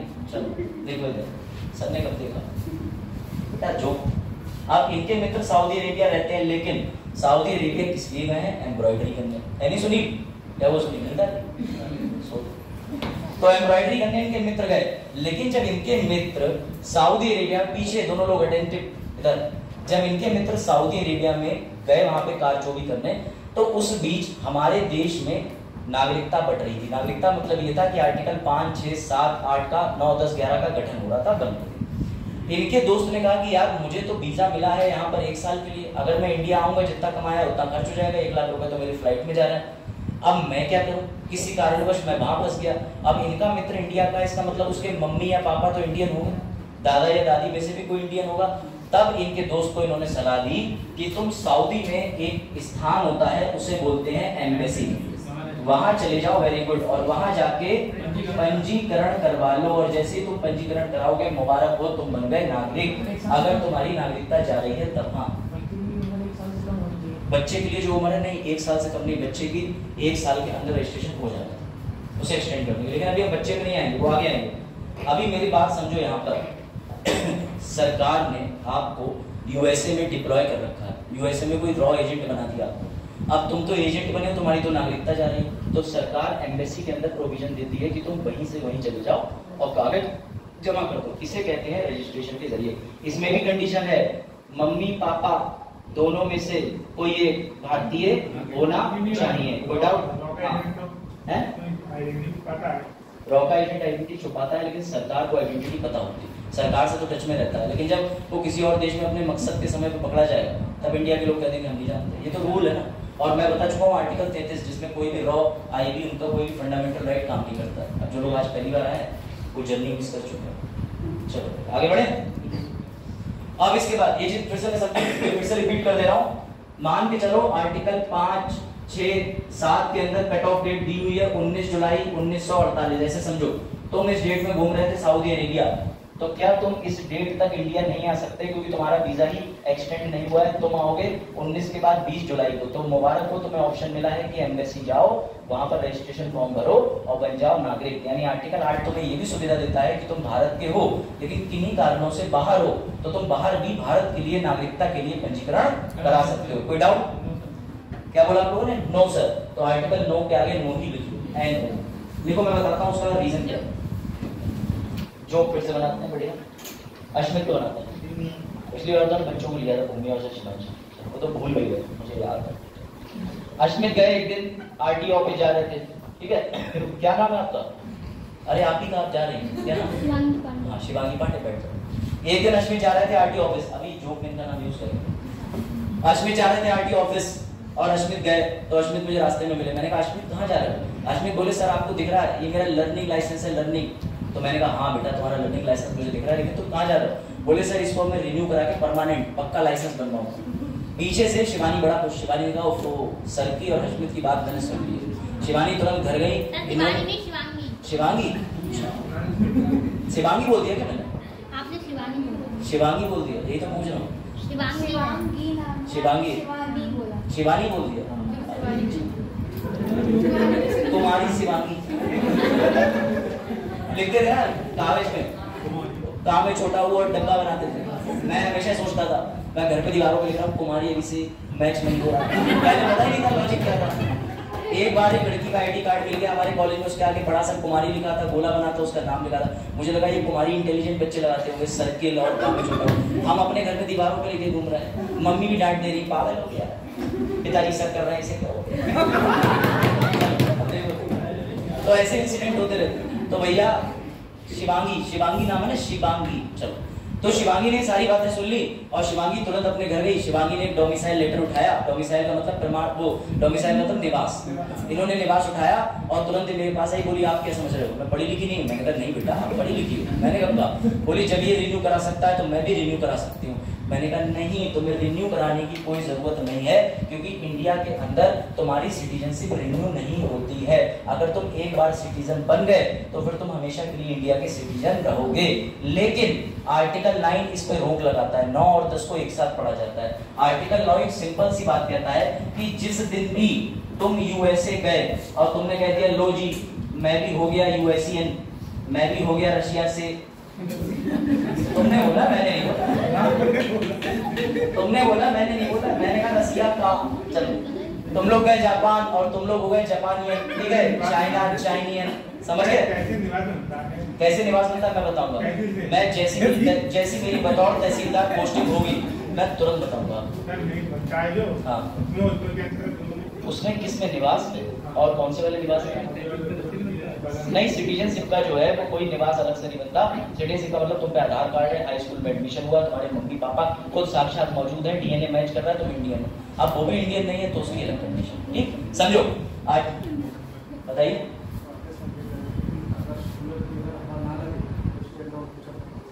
आप कितना भी ऊपर कर दीजिए कूलर, पीछे वाले बेचारे बच्चे तब भी तृप्त नहीं हो पाएंगे।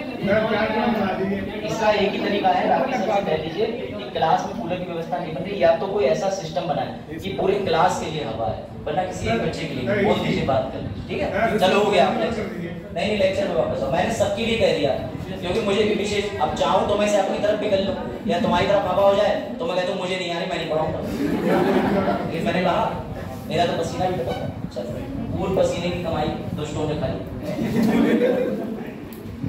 देखो इधर, तो भैया आर्टिकल 9 के अंदर हमने सीधे सीधे कह दिया कि तुम यूएसए गए, वहां पे तुमने कह दिया लो जी मैं हो गया यूएसए का, लो जी मैं रशिया का, जापान का, चाइना का। तो आर्टिकल 9 कहेगा अब नो। नो का मतलब कि हमारे देश में वापस ना आना इस देश लाडो, क्योंकि लाडो तुम हो गई यूएसए की। समझ में आई बात? आर्टिकल 9 बोलता है सिंगल सिटीजनशिप, यानी कि आर्टिकल 9 के अंदर भारत में डबल सिटीजनशिप का प्रोविजन नहीं है। अगर कोई व्यक्ति ये कहे कि मैं यूएसए का भी हूँ, यूएसए का दर्जा मुझे मिल चुका है, अब मुझे भारत का भी दे दो, मैं भारत में बिजनेस करूंगा, तो हम कहेंगे ना। फिर सर एनआरआई कौन होते हैं? एनआरआई कोई बता सकता है क्या एनआरआई भारत का नागरिक होता है? आपको पता है इसलिए आपसे नहीं पूछ रहा। हाँ, मैं नहीं बताया था भाई। हाँ बताओ, किसी को पता है एनआरआई भारत का नागरिक होता है कि नहीं होता? एनआरआई तो सुना है ना, तुम्हारे कनाडा वाले चचा जो बाहर से आ रहे हैं, चाचा एप्पल ले लो, हाँ वो तुम्हें 1 किलो सेब ला के देगा। कनाडा का नाम मत लीजिए, अभी विवाद चल रहा है। अभी विवाद चल रहा है। हमारा पूजनीय पड़ोसी राज्य जिसका आईक्यू बहुत तेज है, देश पाकिस्तान, उसका नाम ले सकते हैं। अब तुम्हारे पाकिस्तान वाले चाचा तो, लेकिन वो तो बदले में बॉम्ब लाएंगे तो पैसे। अमेरिका, नेपाल, नेपाल में कोई वीजा पासपोर्ट है नहीं, उन्होंने क्रिएट किया। चाचा को छोड़ो, तुम बाइक से लेने पहुंच जाओगे बनबसा से। अरे बैठो पीछे, इंटरनेशनल बॉर्डर में बात है। हाँ बांग्लादेश, चलो इन्हें बांग्लादेश जाना है, हम पहुंचे। दरअसल शेख हसीना जाना है। अब तुम लोग ऐसे करते करते कोरिलेट में एग्जांपल लिया। चाइना नहीं, छोड़ वापस आर्टिकल 9 में पुरानी भी कर देता हूँ कि सिंगल यानी एकल नागरिकता का, बस अपना ज्ञान रखते हो। तुम भी घर पे जाकर किसी को पढ़ाया करो, तुम्हें पता चलेगा कि सर के एग्जांपल काम आ रहे हैं। आर्टिकल 9 में मैंने बताया कि एकल नागरिकता का प्रावधान है, भारत में कोई डुअल सिटीजनशिप नहीं ले सकता। एनआरआई का मतलब ये नहीं होता तुम विदेशी हो, एनआरआई का मतलब तुम इंडियन हो, लेकिन तुम्हें टैक्स एक्ट के तहत यानी कर अधिनियम के तहत एक दर्जा प्राप्त कर दिया। जो लोग 182 दिन विदेश में रहते हैं, कहीं भी डिफरेंट कंट्रीज में, हम उन्हें एक एनआरआई दर्जा देते हैं ताकि वो सुबह की फ्लाइट ले, शाम की फ्लाइट ले, उन्हें काफ़ी आसानी हो, रिलैक्सेशन मिल जाए। और ऐसा वो टैक्स बचाने के लिए करते हैं। ज़्यादातर सेलिब्रिटीज एनआरआई हैं। अब किसी मूवी की शूटिंग हो रही है कोलंबिया में, तो 182 दिन से तमन्ना भाटिया वहीं है, ठीक, तो मान के चलो तमन्ना भाटिया को एनआरआई का दर्जा मिल जाएगा। क्यों? क्योंकि कोलंबिया के अंदर खर्चा भी हो रहा है, वो अपनी फिल्म का प्रोडक्शन कर रही है। अब मान के चलो वो इंडिया में तो टैक्स दे रही है, कि बाहर भी टैक्स दे रही है, तो इस तरीके की फैसिलिटीज के चलते एनआरआई का दर्जा मिल जाता है। पर एनआरआई इंडिया में वोट देता है, हाँ ठीक, तो इसलिए NRI citizen of India. NRI double tax देते हैं, उन्हें टैक्स में छूट भी मिलती है, उनके बच्चों के लिए यूनिवर्सिटीज में रिजर्वेशन भी मिलता है एनआरआई कोटा के तहत, और वो एनआरआई वाले जो होते हैं वो फीस भी ज्यादा देते हैं। जेएनयू में कभी आप देखना एनआरआई वाले बच्चों के लिए फीस 10 टाइम ज्यादा है।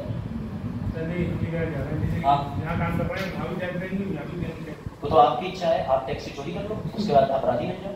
मतलब ये है आपकी इनकम इंडिया आएगी, उसमें टैक्स देना पड़ेगा। हाँ तो देना पड़ेगा। देखो इस पे मेरा ये डोमेन नहीं, मैं व्यक्तिगत अपनी पढ़ाई कर सकता हूँ, लेकिन ईको का, इस पे ईको वाले से पूछ लेना कि इंडिया में भगौड़ा अधिनियम का रोल इसे लेकर क्या है, फ्यूजिटिव ऑफेंडर एक्ट एक बना हुआ है। इससे आप एनआरआई आपने पढ़ा नहीं क्या अभी? पढ़ाया होगा सर ने, आप सो माइक 3 पेज करता।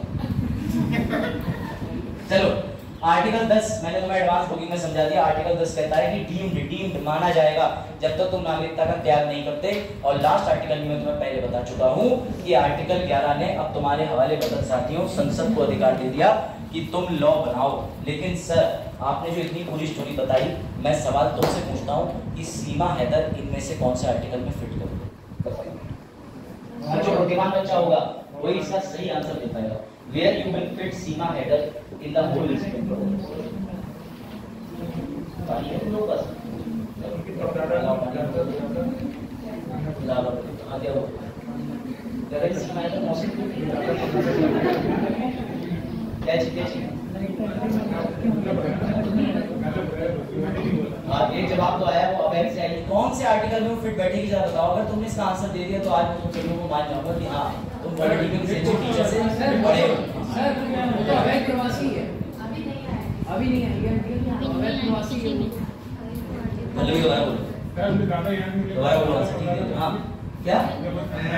अरे बुद्धिजीवों मेरी बात सुन लो।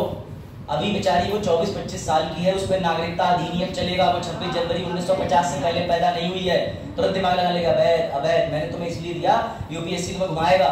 पूरी स्टोरी तुम समझ गए, तुम्हें यही नहीं समझ में आया कि उसकी जन्म तिथि 26 जनवरी 1950 से पहले की होती तो 5 से 11 में आती।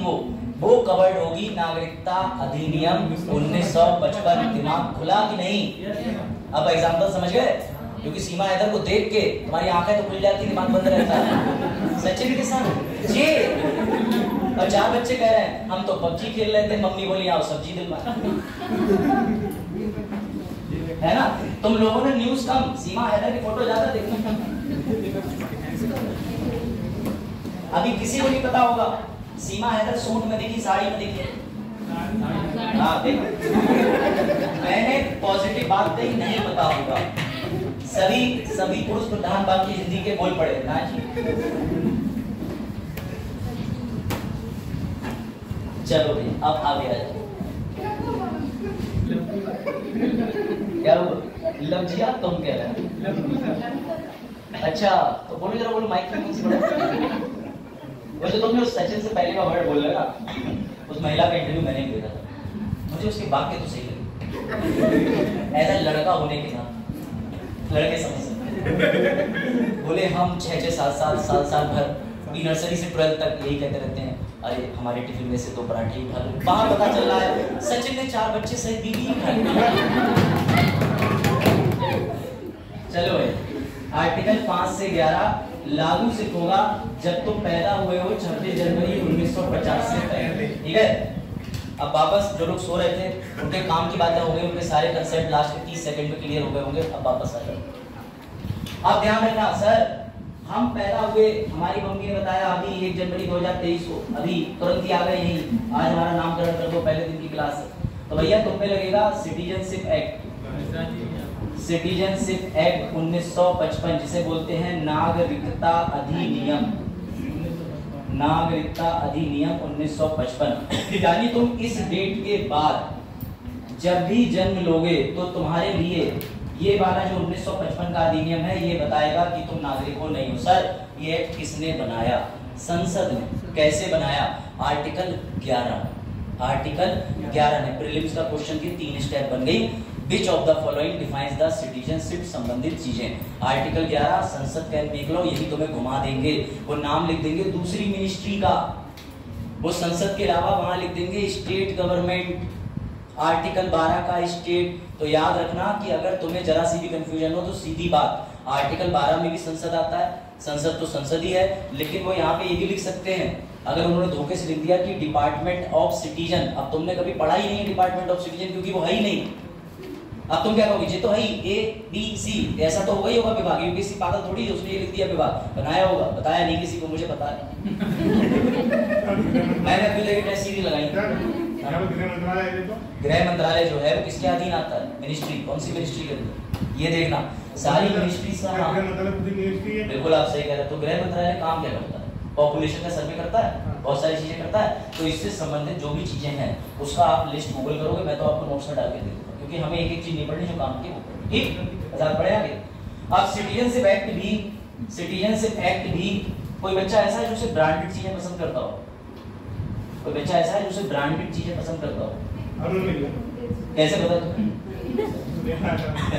ये बात अरुण की मम्मी पापा कहते समझ में आता कि अरे सर 1600 की तो पैंट ही लेके आया, हमने तो इससे इतना कहा 400 वाली ले लो, फिट भी हो जाएगी तुम्हारे। मान आएगी। तो इसकी शॉर्ट ट्रिक बनेगी ब्रांड, इसलिए मैंने लिखा है ब्रांड। इसके अंदर 5 चीजें आती हैं। पहला लिख लो जन्म से, बाई बर्थ। तो बर्थ का बी पकड़ लो, इसकी ट्रिक बन जाएगी। ठीक है, ट्रिक बता रहा। अब ये सब भूल जाओ। आर्टिकल 5 से 11 भूलने का मतलब अभी अब इस वाले एक्ट में तुम्हारी एंट्री हो चुकी है। इस वाले एक्ट के तहत नागरिकता दी जा रही है जो लोग 26 जनवरी 1950 के बाद पैदा हुए। कोई धोखे धागे से आत्मा तो नहीं बैठी यहाँ पे जो इससे पहले की वो बता दो, अपनी हाजिर लगा दो। चलो उसके बाद री से क्या होगा? रजिस्ट्रेशन, पंजीकरण द्वारा। ए से एक्विजिशन। एक्विजिशन का मतलब होता है अधिग्रहण। मैं भी बताऊंगा कि अधिग्रहण का मतलब क्या होता है। ठीक। एन से देशीकरण, नेचुरलाइजेशन। एन से देशीकरण यानी कि नेचुरलाइजेशन। लास्ट वाला वाले को डी। डी से डिसेंट यानी वंश। वंश की वजह से आपको हम नागरिक बना दे रहे हैं। तो ये ट्रिक बनाइए, ये ट्रिक इंग्लिश के लेटर के साथ फिट होती है। तो तुम इंग्लिश हिंदी दोनों लिख लेना, बाकी तुम्हारे ऊपर है कि तुम्हें ब्रांड याद रहता है या नहीं, क्योंकि ये 5 स्टेप भूल जाओगे तो ट्रिक तुम्हारे काम आ जाएगी। कोई डाउट यहाँ तक? और बिल्कुल बिल्कुल, और उसी वशीकरण के नीचे एक नंबर भी लिखा है जो रोडवेज बस होता है। बाकी लोग तो ट्राई कर देंगे, वैसे उन नंबरों पर कभी तुमने बात करी तो नहीं करी। सर हम तो अपने हाँ मोदी को कैसे किसका मोदी नहीं फेसबुक पे आया था। फेसबुक पे है। फेसबुक पे तो देखो कुछ भी आ सकता है। फेसबुक पे ये भी आ सकता है आप विद्या के छात्रों से अवैध वसूली करते पकड़े गए ऋषि फेसबुक जिसका जिसका फेस वैल्यू नहीं वो फेसबुक है। वहाँ सब तो फेक आईडी चला रहे हैं सर। आपकी आईडी नहीं है, जिस नाम से है उस नाम से भेज नहीं सकते। चल ठीक है नहीं आईडी नहीं 2014 के बाद मैंने नहीं चलाया फेसबुक। एक बार इंस्टॉल किया था तो उसका कई मिनिस्ट्री ने मुझ पर प्रतिबंध लगा दिया क्योंकि मैं सरकार से जाके कुछ लिखा था। अब ट्विटर चल रहा है, ट्विटर कैंपेन चल रहा है। चले फिर आगे बढ़े। यहाँ तक कोई डाउट हो चुका है वैसे बड़े अभी। उससे पहले तो एक चीज और लिख लो, अभी तक ये जो नागरिकता वाला जो अधिनियम है ये 9 बार संशोधित हो चुका है। 9 टाइम्स अमेंड हो चुका है, 9 बार संशोधित हो चुका है। यानी सर जैसे कोई संविधान के अंदर त्रुटि होती है तो हम उसमें संशोधन कर देते हैं, ऐसे एक्ट भी समय समय पे चेंज होता है। उसके चेंज होने के पीछे स्टोरी है। सबसे पहले लिखो ये कब चेंज हुआ 1957 में, फिर 1985, 1986, 1993, 1992, 1993, 2003, 2005 और 2015 और लेटेस्ट वाला जो अभी मैं आपको बताऊंगा वो है 2019 का which is called CAA जिसपे पे बात करेंगे। ठीक है 12:10 पे क्लास ओवर कर देंगे, किसी को इशू तो नहीं है क्योंकि प्रोजेक्टर देर से काम कर रहा था और वीडियो का फिर टाइम ड्यूरेशन कम हो जाएगी। कोई समस्या तो नहीं। 12:10 पे मैं क्लास क्विट कर दूंगा। मुझे ज्यादा पढ़ाने का ज्यादा ज्ञान देने का बिल्कुल शौक नहीं है। मैं 12:10 मैक्सिमम भेजता हूँ जो ड्यूरेशन। अगर किसी को ज्यादा पढ़ना हो मैं कैमरा बंद कर दूंगा, उसके बाद बैठे रहो। हाँ मैं कहाँ हूँ कोई बात नहीं, एक मिस हो गया। ये लो 2005 तो 2000 अच्छा लो भैया ये लो बस और कोई डाउट तो 55, 57, 85, 86, 92, 93, 2003, 3 के बाद 2005, 14, 19 को डाउट कि हमने सारी चीजें कवर कर दी। ठीक अब सवाल ये आता है, बड़ा ध्यान से सुनना सर, ये जो अमेंडमेंट एक्ट है इसमें संशोधन क्यों हुआ? देश पर जब भी बॉर्डर पर टेंशन पड़ती है या दूसरे देश से हमारे संबंध खराब होते हैं तो हम सबसे पहले तो ये निर्णय लेते हैं कि भैया नागरिकता देनी है या नागरिकता छीननी है या खत्म करनी है। उस वजह से अब तक इसके लिए कई बार चीजें जिम्मेदार हैं। आप अगर ऐसे याद करो तो 2003 से पहले आपको बॉम्बे के अंदर ब्लास्ट हुआ था, सीरियल ब्लास्ट होगा 92-93 के समय पर पता। ऐसी कई आतंकी गतिविधियां होती हैं तो सरकार नागरिकता के नियम बदलती है क्योंकि कई बार ऐसा देखा जाता है। हाँ शिवांगी पांडे क्या बात करें? सर ये कहीं बस्तीकरण है या देशीकरण? अच्छा बेटा जहां तक मुझे पता है बसीकरण पे मात्रा नहीं लगती। खरीदो आदित्य प्रकाशन हिंदी की किताब लाल काली, ठीक है। उसके बाद पढ़ने के बाद कहोगे इसमें सर आँच कचट तब लिखा है पहला पढ़ने वाला। देखो सबने घोटी है आज से कई साल पहले, अब भी घोट लो वापस से तुम्हारे पेपर निकल जाएंगे। यूपीएससी के लिए नहीं है वो विभिन्न परीक्षाओं के लिए है। जिन परीक्षाओं के तुम सपने देख रहे हो और जिनकी परीक्षा के सपने तुम्हारे घर वाले देख रहे हैं उससे तुम्हारा नाता नहीं समझो। चलो जन्म से आ जाओ। जन्म से आ जाओ का मतलब कि सबसे पहले हम बाई बर्थ वाला कवर करते हैं कि जन्म से। अब यहाँ पर बाई बर्थ में तुम्हें एक चीज तो बिल्कुल बिना किसी डाउट के लिख लेनी है कि ये सिटीजनशिप एक्ट काम करता है 26 जनवरी 1950 के बाद। तो हमने इस डेट से लेकर के एक डेट और बनाई और वो डेट लिख लो 1 जुलाई 1987। 1 जुलाई 1987। कोई ऐसा तो नहीं जिसे हिंदी अंग्रेजी में दिक्कत हो। 1 जुलाई 1987 ब्रिटिशर्स। हाँ बिल्कुल लिखा दे।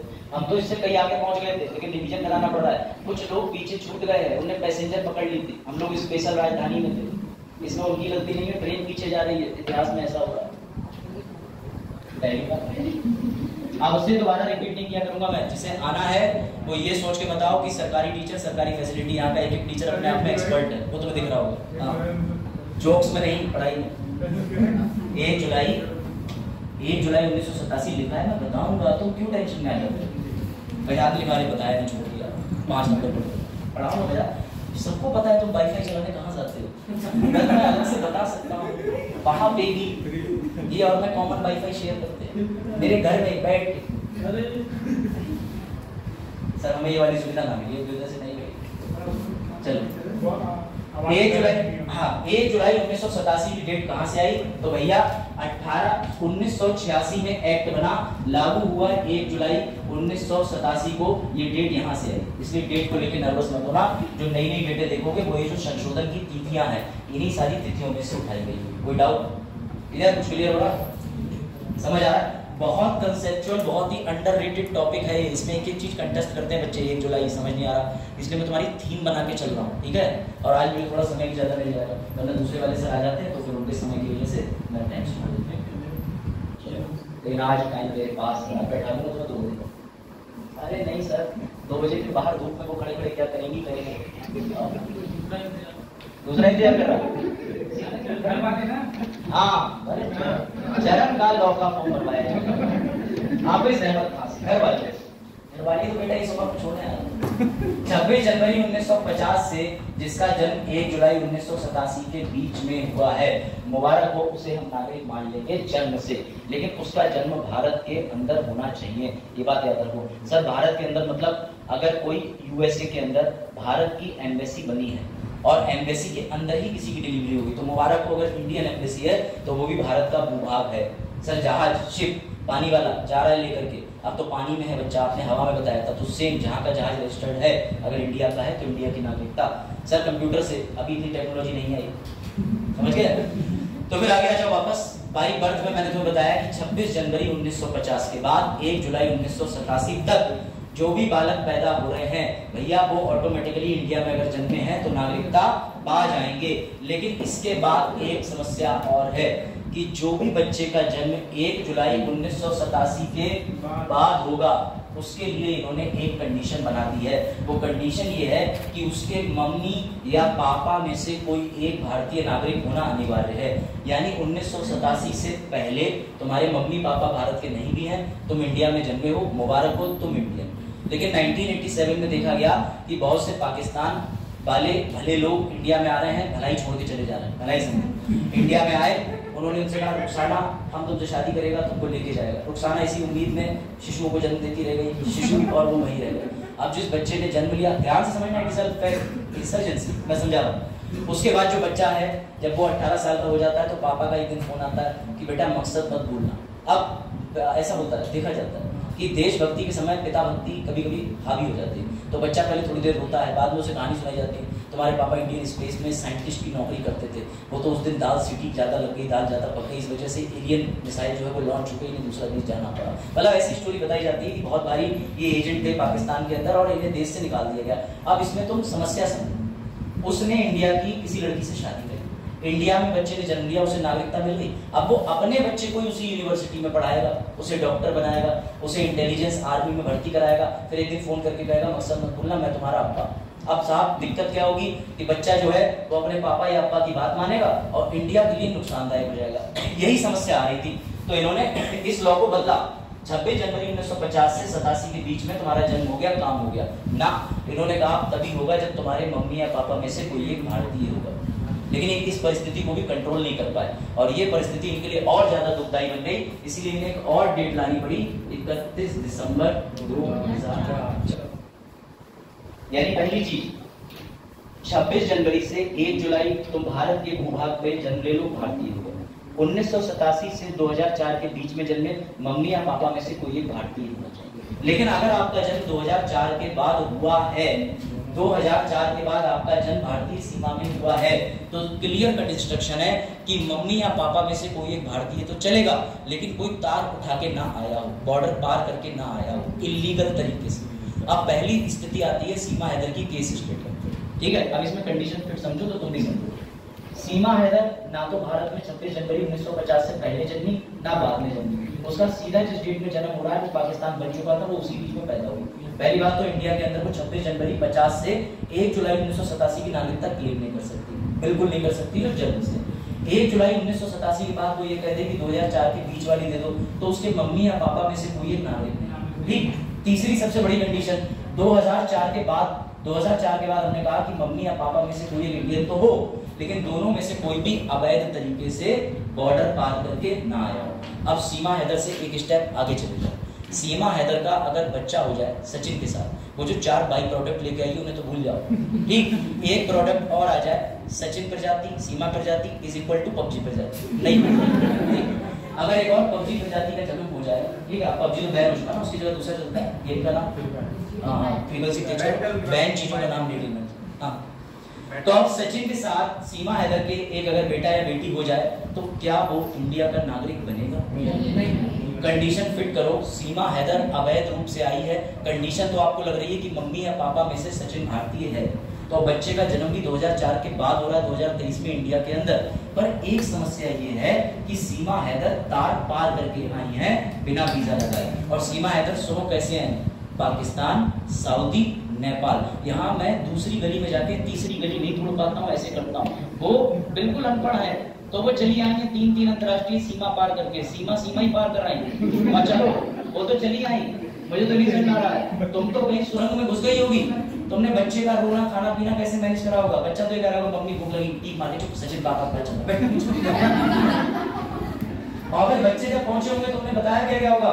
पापा ने दाढ़ी बनवाई, नहीं दाढ़ी नहीं, दूसरे वाले थे, वो पापा नहीं थे, तुम उन्हें पापा कहते थे, असली पापा सचिन है। सचिन कह रहा है पबजी खेल लूंगा, दूसरी सीमा में समझे? तो ये होता है समझाने का तरीका कि PUBG is harmful for health. अब सामने देखो, भाई वर्ग के अंदर सीमा हैदर एवं उनके बालक नहीं फंसेंगे। क्यों नहीं फंसेंगे? क्योंकि भैया सीमा हैदर तार पार करके आई है, और सबसे बड़ी बात अगर वो सोच रही हो कि सचिन से हम शादी कर लें तो भी भारतीय बन जाए, तो भी नहीं बनेगी, क्योंकि उनके साथ लीगल का दर्जा जुड़ चुका है। अभी आगे बढ़ते हैं। मैं बता रहा हूँ इसके पीछे कारण है, इसके पीछे कारण ये है कि इंडिया की पॉलिसी जो है वो एक हाथ ले, उधर से सीमा हमने भेजी अंजू हिसाब रहा, हम तो खुद कह रहे हैं, और उधर से शादीशुदा हमने भी शादीशुदा भेजी, वो तो बच्चे को पैक करना भूल गई। अब वो जब वापस आएगी तो ना वो ट्रस्ट के लायक हो जाएगी, ना तो सीमा हैदर जिस मकसद से आई वो अपना काम कर जाएगी। तो ये इंटरनेशनल रिलेशन का टॉपिक है, इंटरनल सिक्योरिटी का मैटर है, हम लोग इस पर नहीं जाएंगे। लेकिन हाँ, जांच एजेंसियां क्यों नहीं कर रही, क्या नहीं कर रही, ये विषय का मुद्दा है। अवैध की जगह वीजा लेके आए तो फिर कोई टेंशन ही नहीं, वीजा लेके आ जाओ, फिर तो वैलिड हो ना। गवर्नमेंट तुम्हें वीजा देती है किसी कारण से, कि मुझे स्टडी करने जाना है, दवाई लेने जाना, पति से मिलने जाना, पत्नी लेने जाना, सर बढ़िया है। दूसरा आ जाओ, दूसरा है भाई ब्लड। सर ब्लड तो भाई आपने लिखवाया नहीं, खून का रिश्ता भैया, ये वंशागत सबास।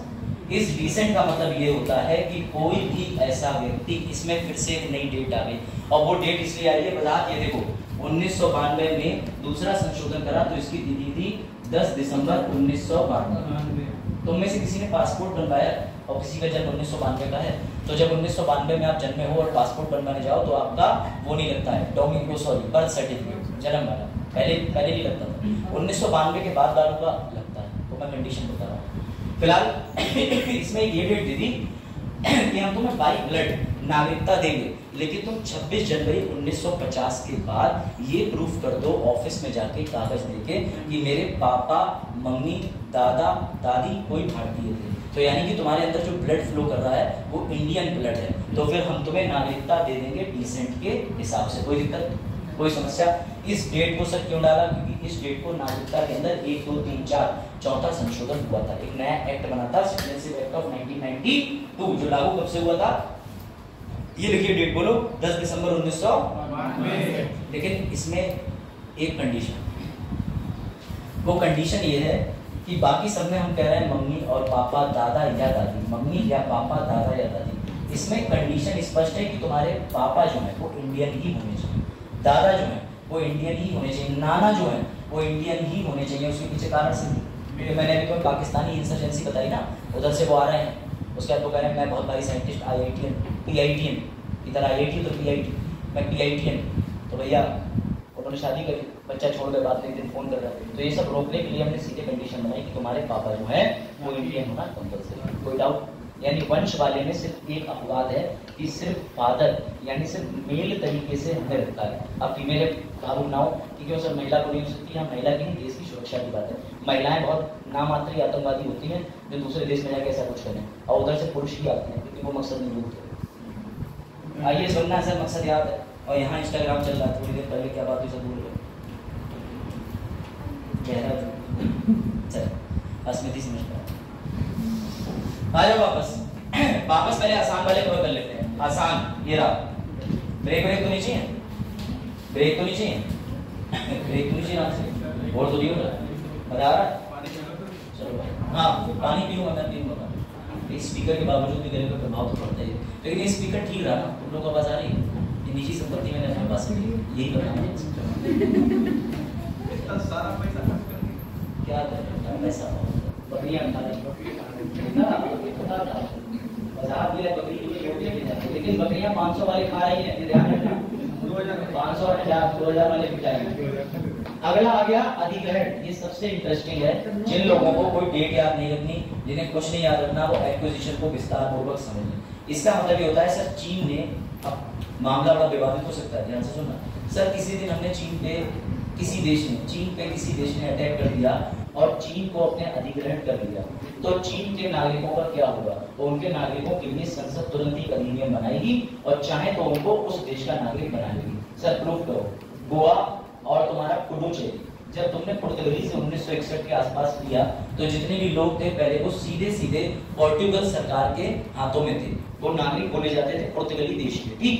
लेकिन ये समस्या आई जब ऑपरेशन विजय चलाया 1961 में, हमने गोवा वापस लिया, हमने और भी प्रांत वापस लिए, तो हमने एक्ट पास करा पुडुचेरी नागरिकता अधिनियम 1961। उसके तहत जितने भी लोग थे, यानी इसे कहने का मतलब है कि कल को इंडिया किसी भी देश पे कब्जा कर ले और उस देश के लोगों को इंडिया सिटीजन बना सकती है, इसके द्वारा, अधिग्रहण के द्वारा। अभी बता रहा हूँ, मान लो अभ्युदय जो है, अभी अभ्युदय का अपना टेबल कैमरा सब कुछ है, अब अभ्युदय इस क्लासरूम पे कब्जा कर ले, तो भैया क्लासरूम की सारी चीजें अभ्युदय की हो जाएगी। गवर्नमेंट वाले कहते हैं हाँ, या उल्टा भी हो सकता है। हाँ 1 से 4 तक में दिया हुआ है ये राज्य का, तो हमें अधिनियम क्यों बनाया गया? 1 से 4 तक में क्या दिया हुआ? कब्जा करते हैं वहाँ के नागरिक भारतीय नागरिक हो जाते हैं। अगर हम किसी को कब्जा करते हैं वहाँ के नागरिक भारतीय नागरिक हो जाते हैं। लिखा हुआ है 1 से 4 में, क्या लिखा है? नागरिक लिखा है, पढ़ के सुनो।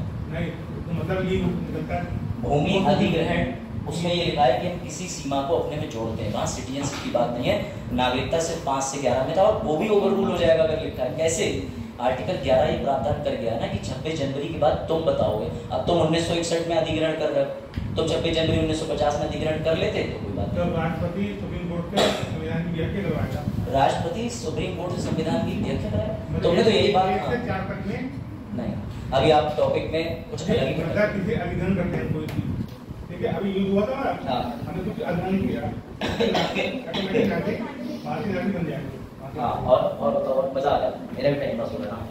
भारतीय नागरिक बन जाएंगे। वजाहत शीशे के सामने और मोबाइल रख के रिकॉर्ड करके एक बार सुना करो। तुम जो बातें कह रहे हो वो ऐसी हैं, इसमें तुम्हें बताऊं, परसों शाहरुख मिला, उसका ये बोला जेल अच्छा है और मैं अमेरिका जा रहा हूँ। अब कोई कनेक्शन दिख रहा है? कोई कनेक्शन दिख रहा है? ऐसा आप समझिएगा, जब आर्टिकल 1 से 4 के अंदर मैंने आपको प्रियम्बल पढ़ाया था, उसमें अनुच्छेद 3 की समस्या आई थी, हम किसी भूमि को दे नहीं सकते, अधिग्रहण कर सकते। भूमि अधिग्रहण मतलब उसमें कौन सी थी मैं बता दे रहा हूँ, वो आगे का है। जब 2 देश आपस में संधि करते हैं, उसके द्वारा एनक्लेव चेंज होता है। युद्ध में बाली की बात नहीं हुई है, युद्ध का मसौदा दूसरा है। इसका मतलब वही अधिग्रहण नहीं, मतलब वही तो होता है जब किसी चीज को हम अधिग्रहण करते हैं। सुनो मुझे मुझे इसका आंसर नहीं पता, मैं कहनी नहीं हूँ, सॉरी। गोल्डन रूल मुझे नहीं पता, मैं पढ़ के आऊंगा आज से, बैच पूरा होने के बाद मैं जरूर बताऊंगा। ठीक है, चले आगे। आई एम सॉरी, देखो मैं बड़ा वैसे क्रिएटिव आंसर देता हूँ, लेकिन तुम लोग जब एकदम से ये दिखाने लगते हो नर्सरी के, तो भैया मैं आ जाता हूँ, बताओ उस पर स्टडी करो। ये आंसर नहीं, तो जो आप बोल रहे हो उसे फ्रेम नहीं कर पा रहे हो। अधिग्रहण की बात नहीं है आपका आंसर। पानी पी रहा हूँ तब तक क्या है, कोई भी भारतीय सीमा में परिवर्तन कर सकते हैं, ठीक है। क्योंकि हम सीमा में हम अपने मिला के भारतीय देश।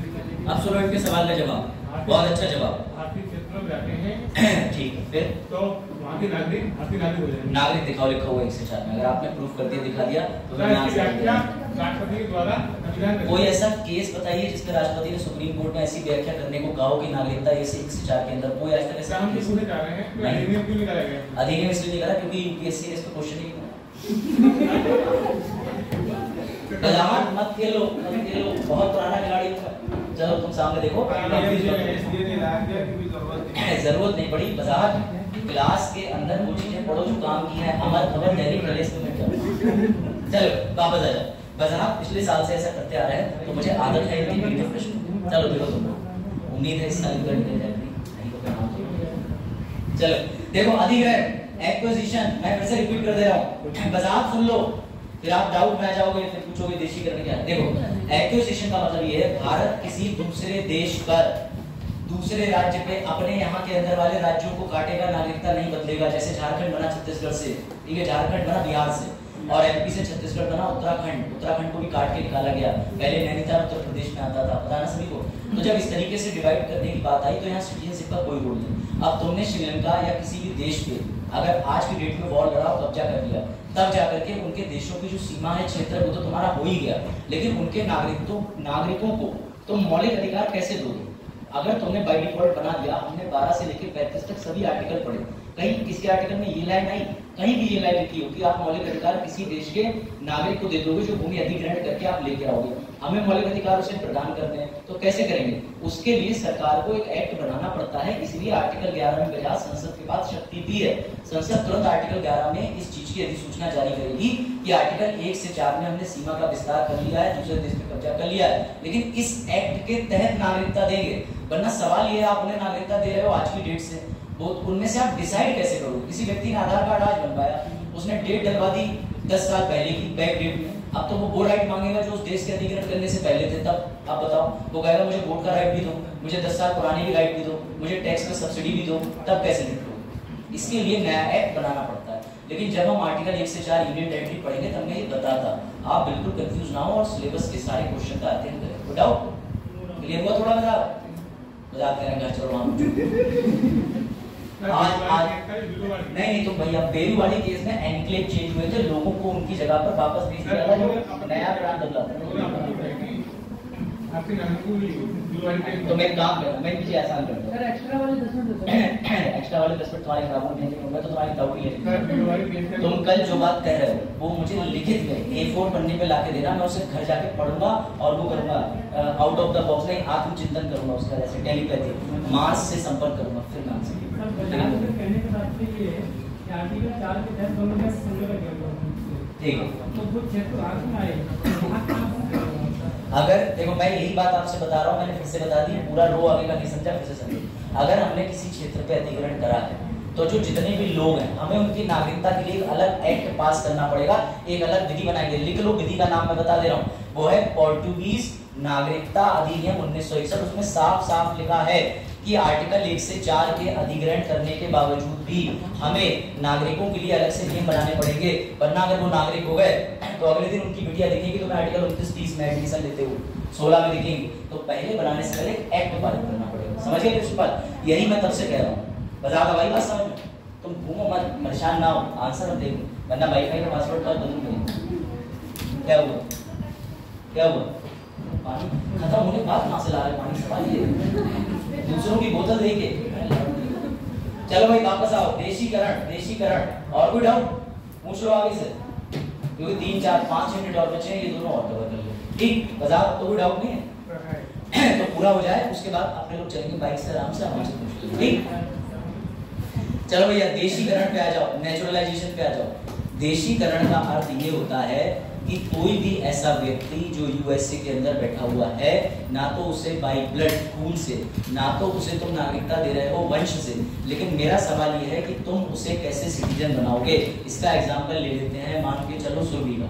सुरभि के कोई मिलने वाली फ्रेंड है, यूएसए रहते हैं, ये अपने अलग अलग तरीके से कल्चर को बताती है कि हमारे इंडिया में ऐसा होता है, ये होता है, उसको बड़ा अच्छा लगता है। लेकिन उसके मम्मी पापा अमेरिका के, उसके दादा दादी अमेरिका के, वो कभी इंडिया आई नहीं, उसको इंडिया के नागरिक बनना है, क्योंकि भाई ऐसा भी तो प्रोविजन होगा ना कि कोई यूएसए का नागरिक इंडिया का नागरिक बनना चाहे, तो हम उसे कैसे सदस्यता देंगे? उसके लिए हमने जो प्रोविजन कर रखे हैं वो नेचुरलाइजेशन के अंदर है। इसके लिए नियम समझ लो, इसके लिए नियम है 14 के अंदर 11+3।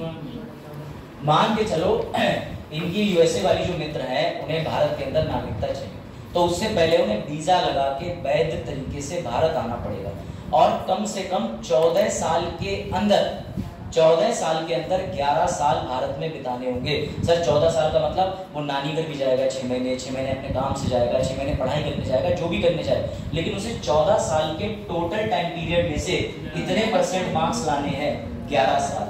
और जिस दिन वो अपना कागज लेके एम्बेसी में रजिस्ट्रेशन कराने आएगा इंडिया के या इंडिया के कहीं भी जहां नागरिकता का रजिस्ट्रेशन होता हो, तो वो सिर्फ 1 साल तक मिनिमम, कम से कम 1 साल तक भारत में लगातार रह रहा हो। कोई डाउट आता है इसमें? 1 साल वाला फिर बता रहा हूँ, जैसे मान के चलो 1 साल वाला समझ लो, अश्मित का सवाल, आज डेट है 21/9/23। अब किसी व्यक्ति को आज की डेट में नागरिकता चाहिए, वो यूएसए का है, तो इससे पीछे 11 साल वो रहा हो 14 साल के अंदर। ये डाउट क्लियर है? यानी कि वो इंडिया आया हो तो कम से कम मान के चलो कि 2000 में आया, सर 2000 से, हाँ ये तो टैक्स के उस पे लगाया जाता है। टैक्स के मतलब कर अधिनियम में हम इसको देखते हैं कि 11 साल या 14 नहीं, ये कंडीशन 1955 में 782 दिन का रोल नहीं है। आपको जो आप बात कह रहे हो वो टैक्स की कंडीशन अलग है, वो टैक्स लगाने का अधिनियम नागरिकता के बाद एक्ट के अंदर जो लिखा है वो बता रहा हूं। उसके बाद 14 साल में से 11 साल का जो टाइम पीरियड है वो देखा जाता है, फिर बचा प्लस 1 साल। ये जो 1 साल है ये 21/9/2022 से आज की डेट तक पूरा होना चाहिए बिना किसी छुट्टी के। यानी बीच में आप एक भी दिन अपना पासपोर्ट लेके नानी से मिलने नहीं गए, दादी से मिलने यूएसए नहीं गए, इंडिया रहना चाहिए, समझ गए? तो आप इस डेट में अप्लाई करोगे, नागरिकता मिल जाएगी। इसे कहते हैं देशीकरण। लेकिन इसमें 2 कंडीशन और। सबसे पहली कंडीशन, आप अवैध नहीं होना चाहिए, सीमा हैदर नहीं होना चाहिए, क्योंकि सीमा हैदर फिर से अवैध आई है और अवैध वाले को नागरिकता नहीं मिलती। दूसरा ये है कि इनकी जो फ्रेंड है वो इंडिया आई, उन्होंने 11 साल का समय पूरा करा, 1 साल और था वो भी समय पूरा करा। फिर एक दिन वो रिक्शे वाले के पास गई, उन्होंने कहा will you give me some price, ठीक है भाई तुम मुझे कुछ पैसे दोगे? रिक्शे वाला बोला हमें भाषा ही नहीं आती। सबसे बड़ी दिक्कत ये अनिवार्य है इसके अंदर कि तुम्हें 22 भाषाओं में से कोई एक भाषा आना अनिवार्य है। अगर वो एक भाषा नहीं आती तो तुम्हें नागरिकता नहीं मिलेगी। सबसे बड़ा पॉइंट इसमें क्यों क्या हुआ? हाँ सकते हैं, ये पूछ रहे हैं।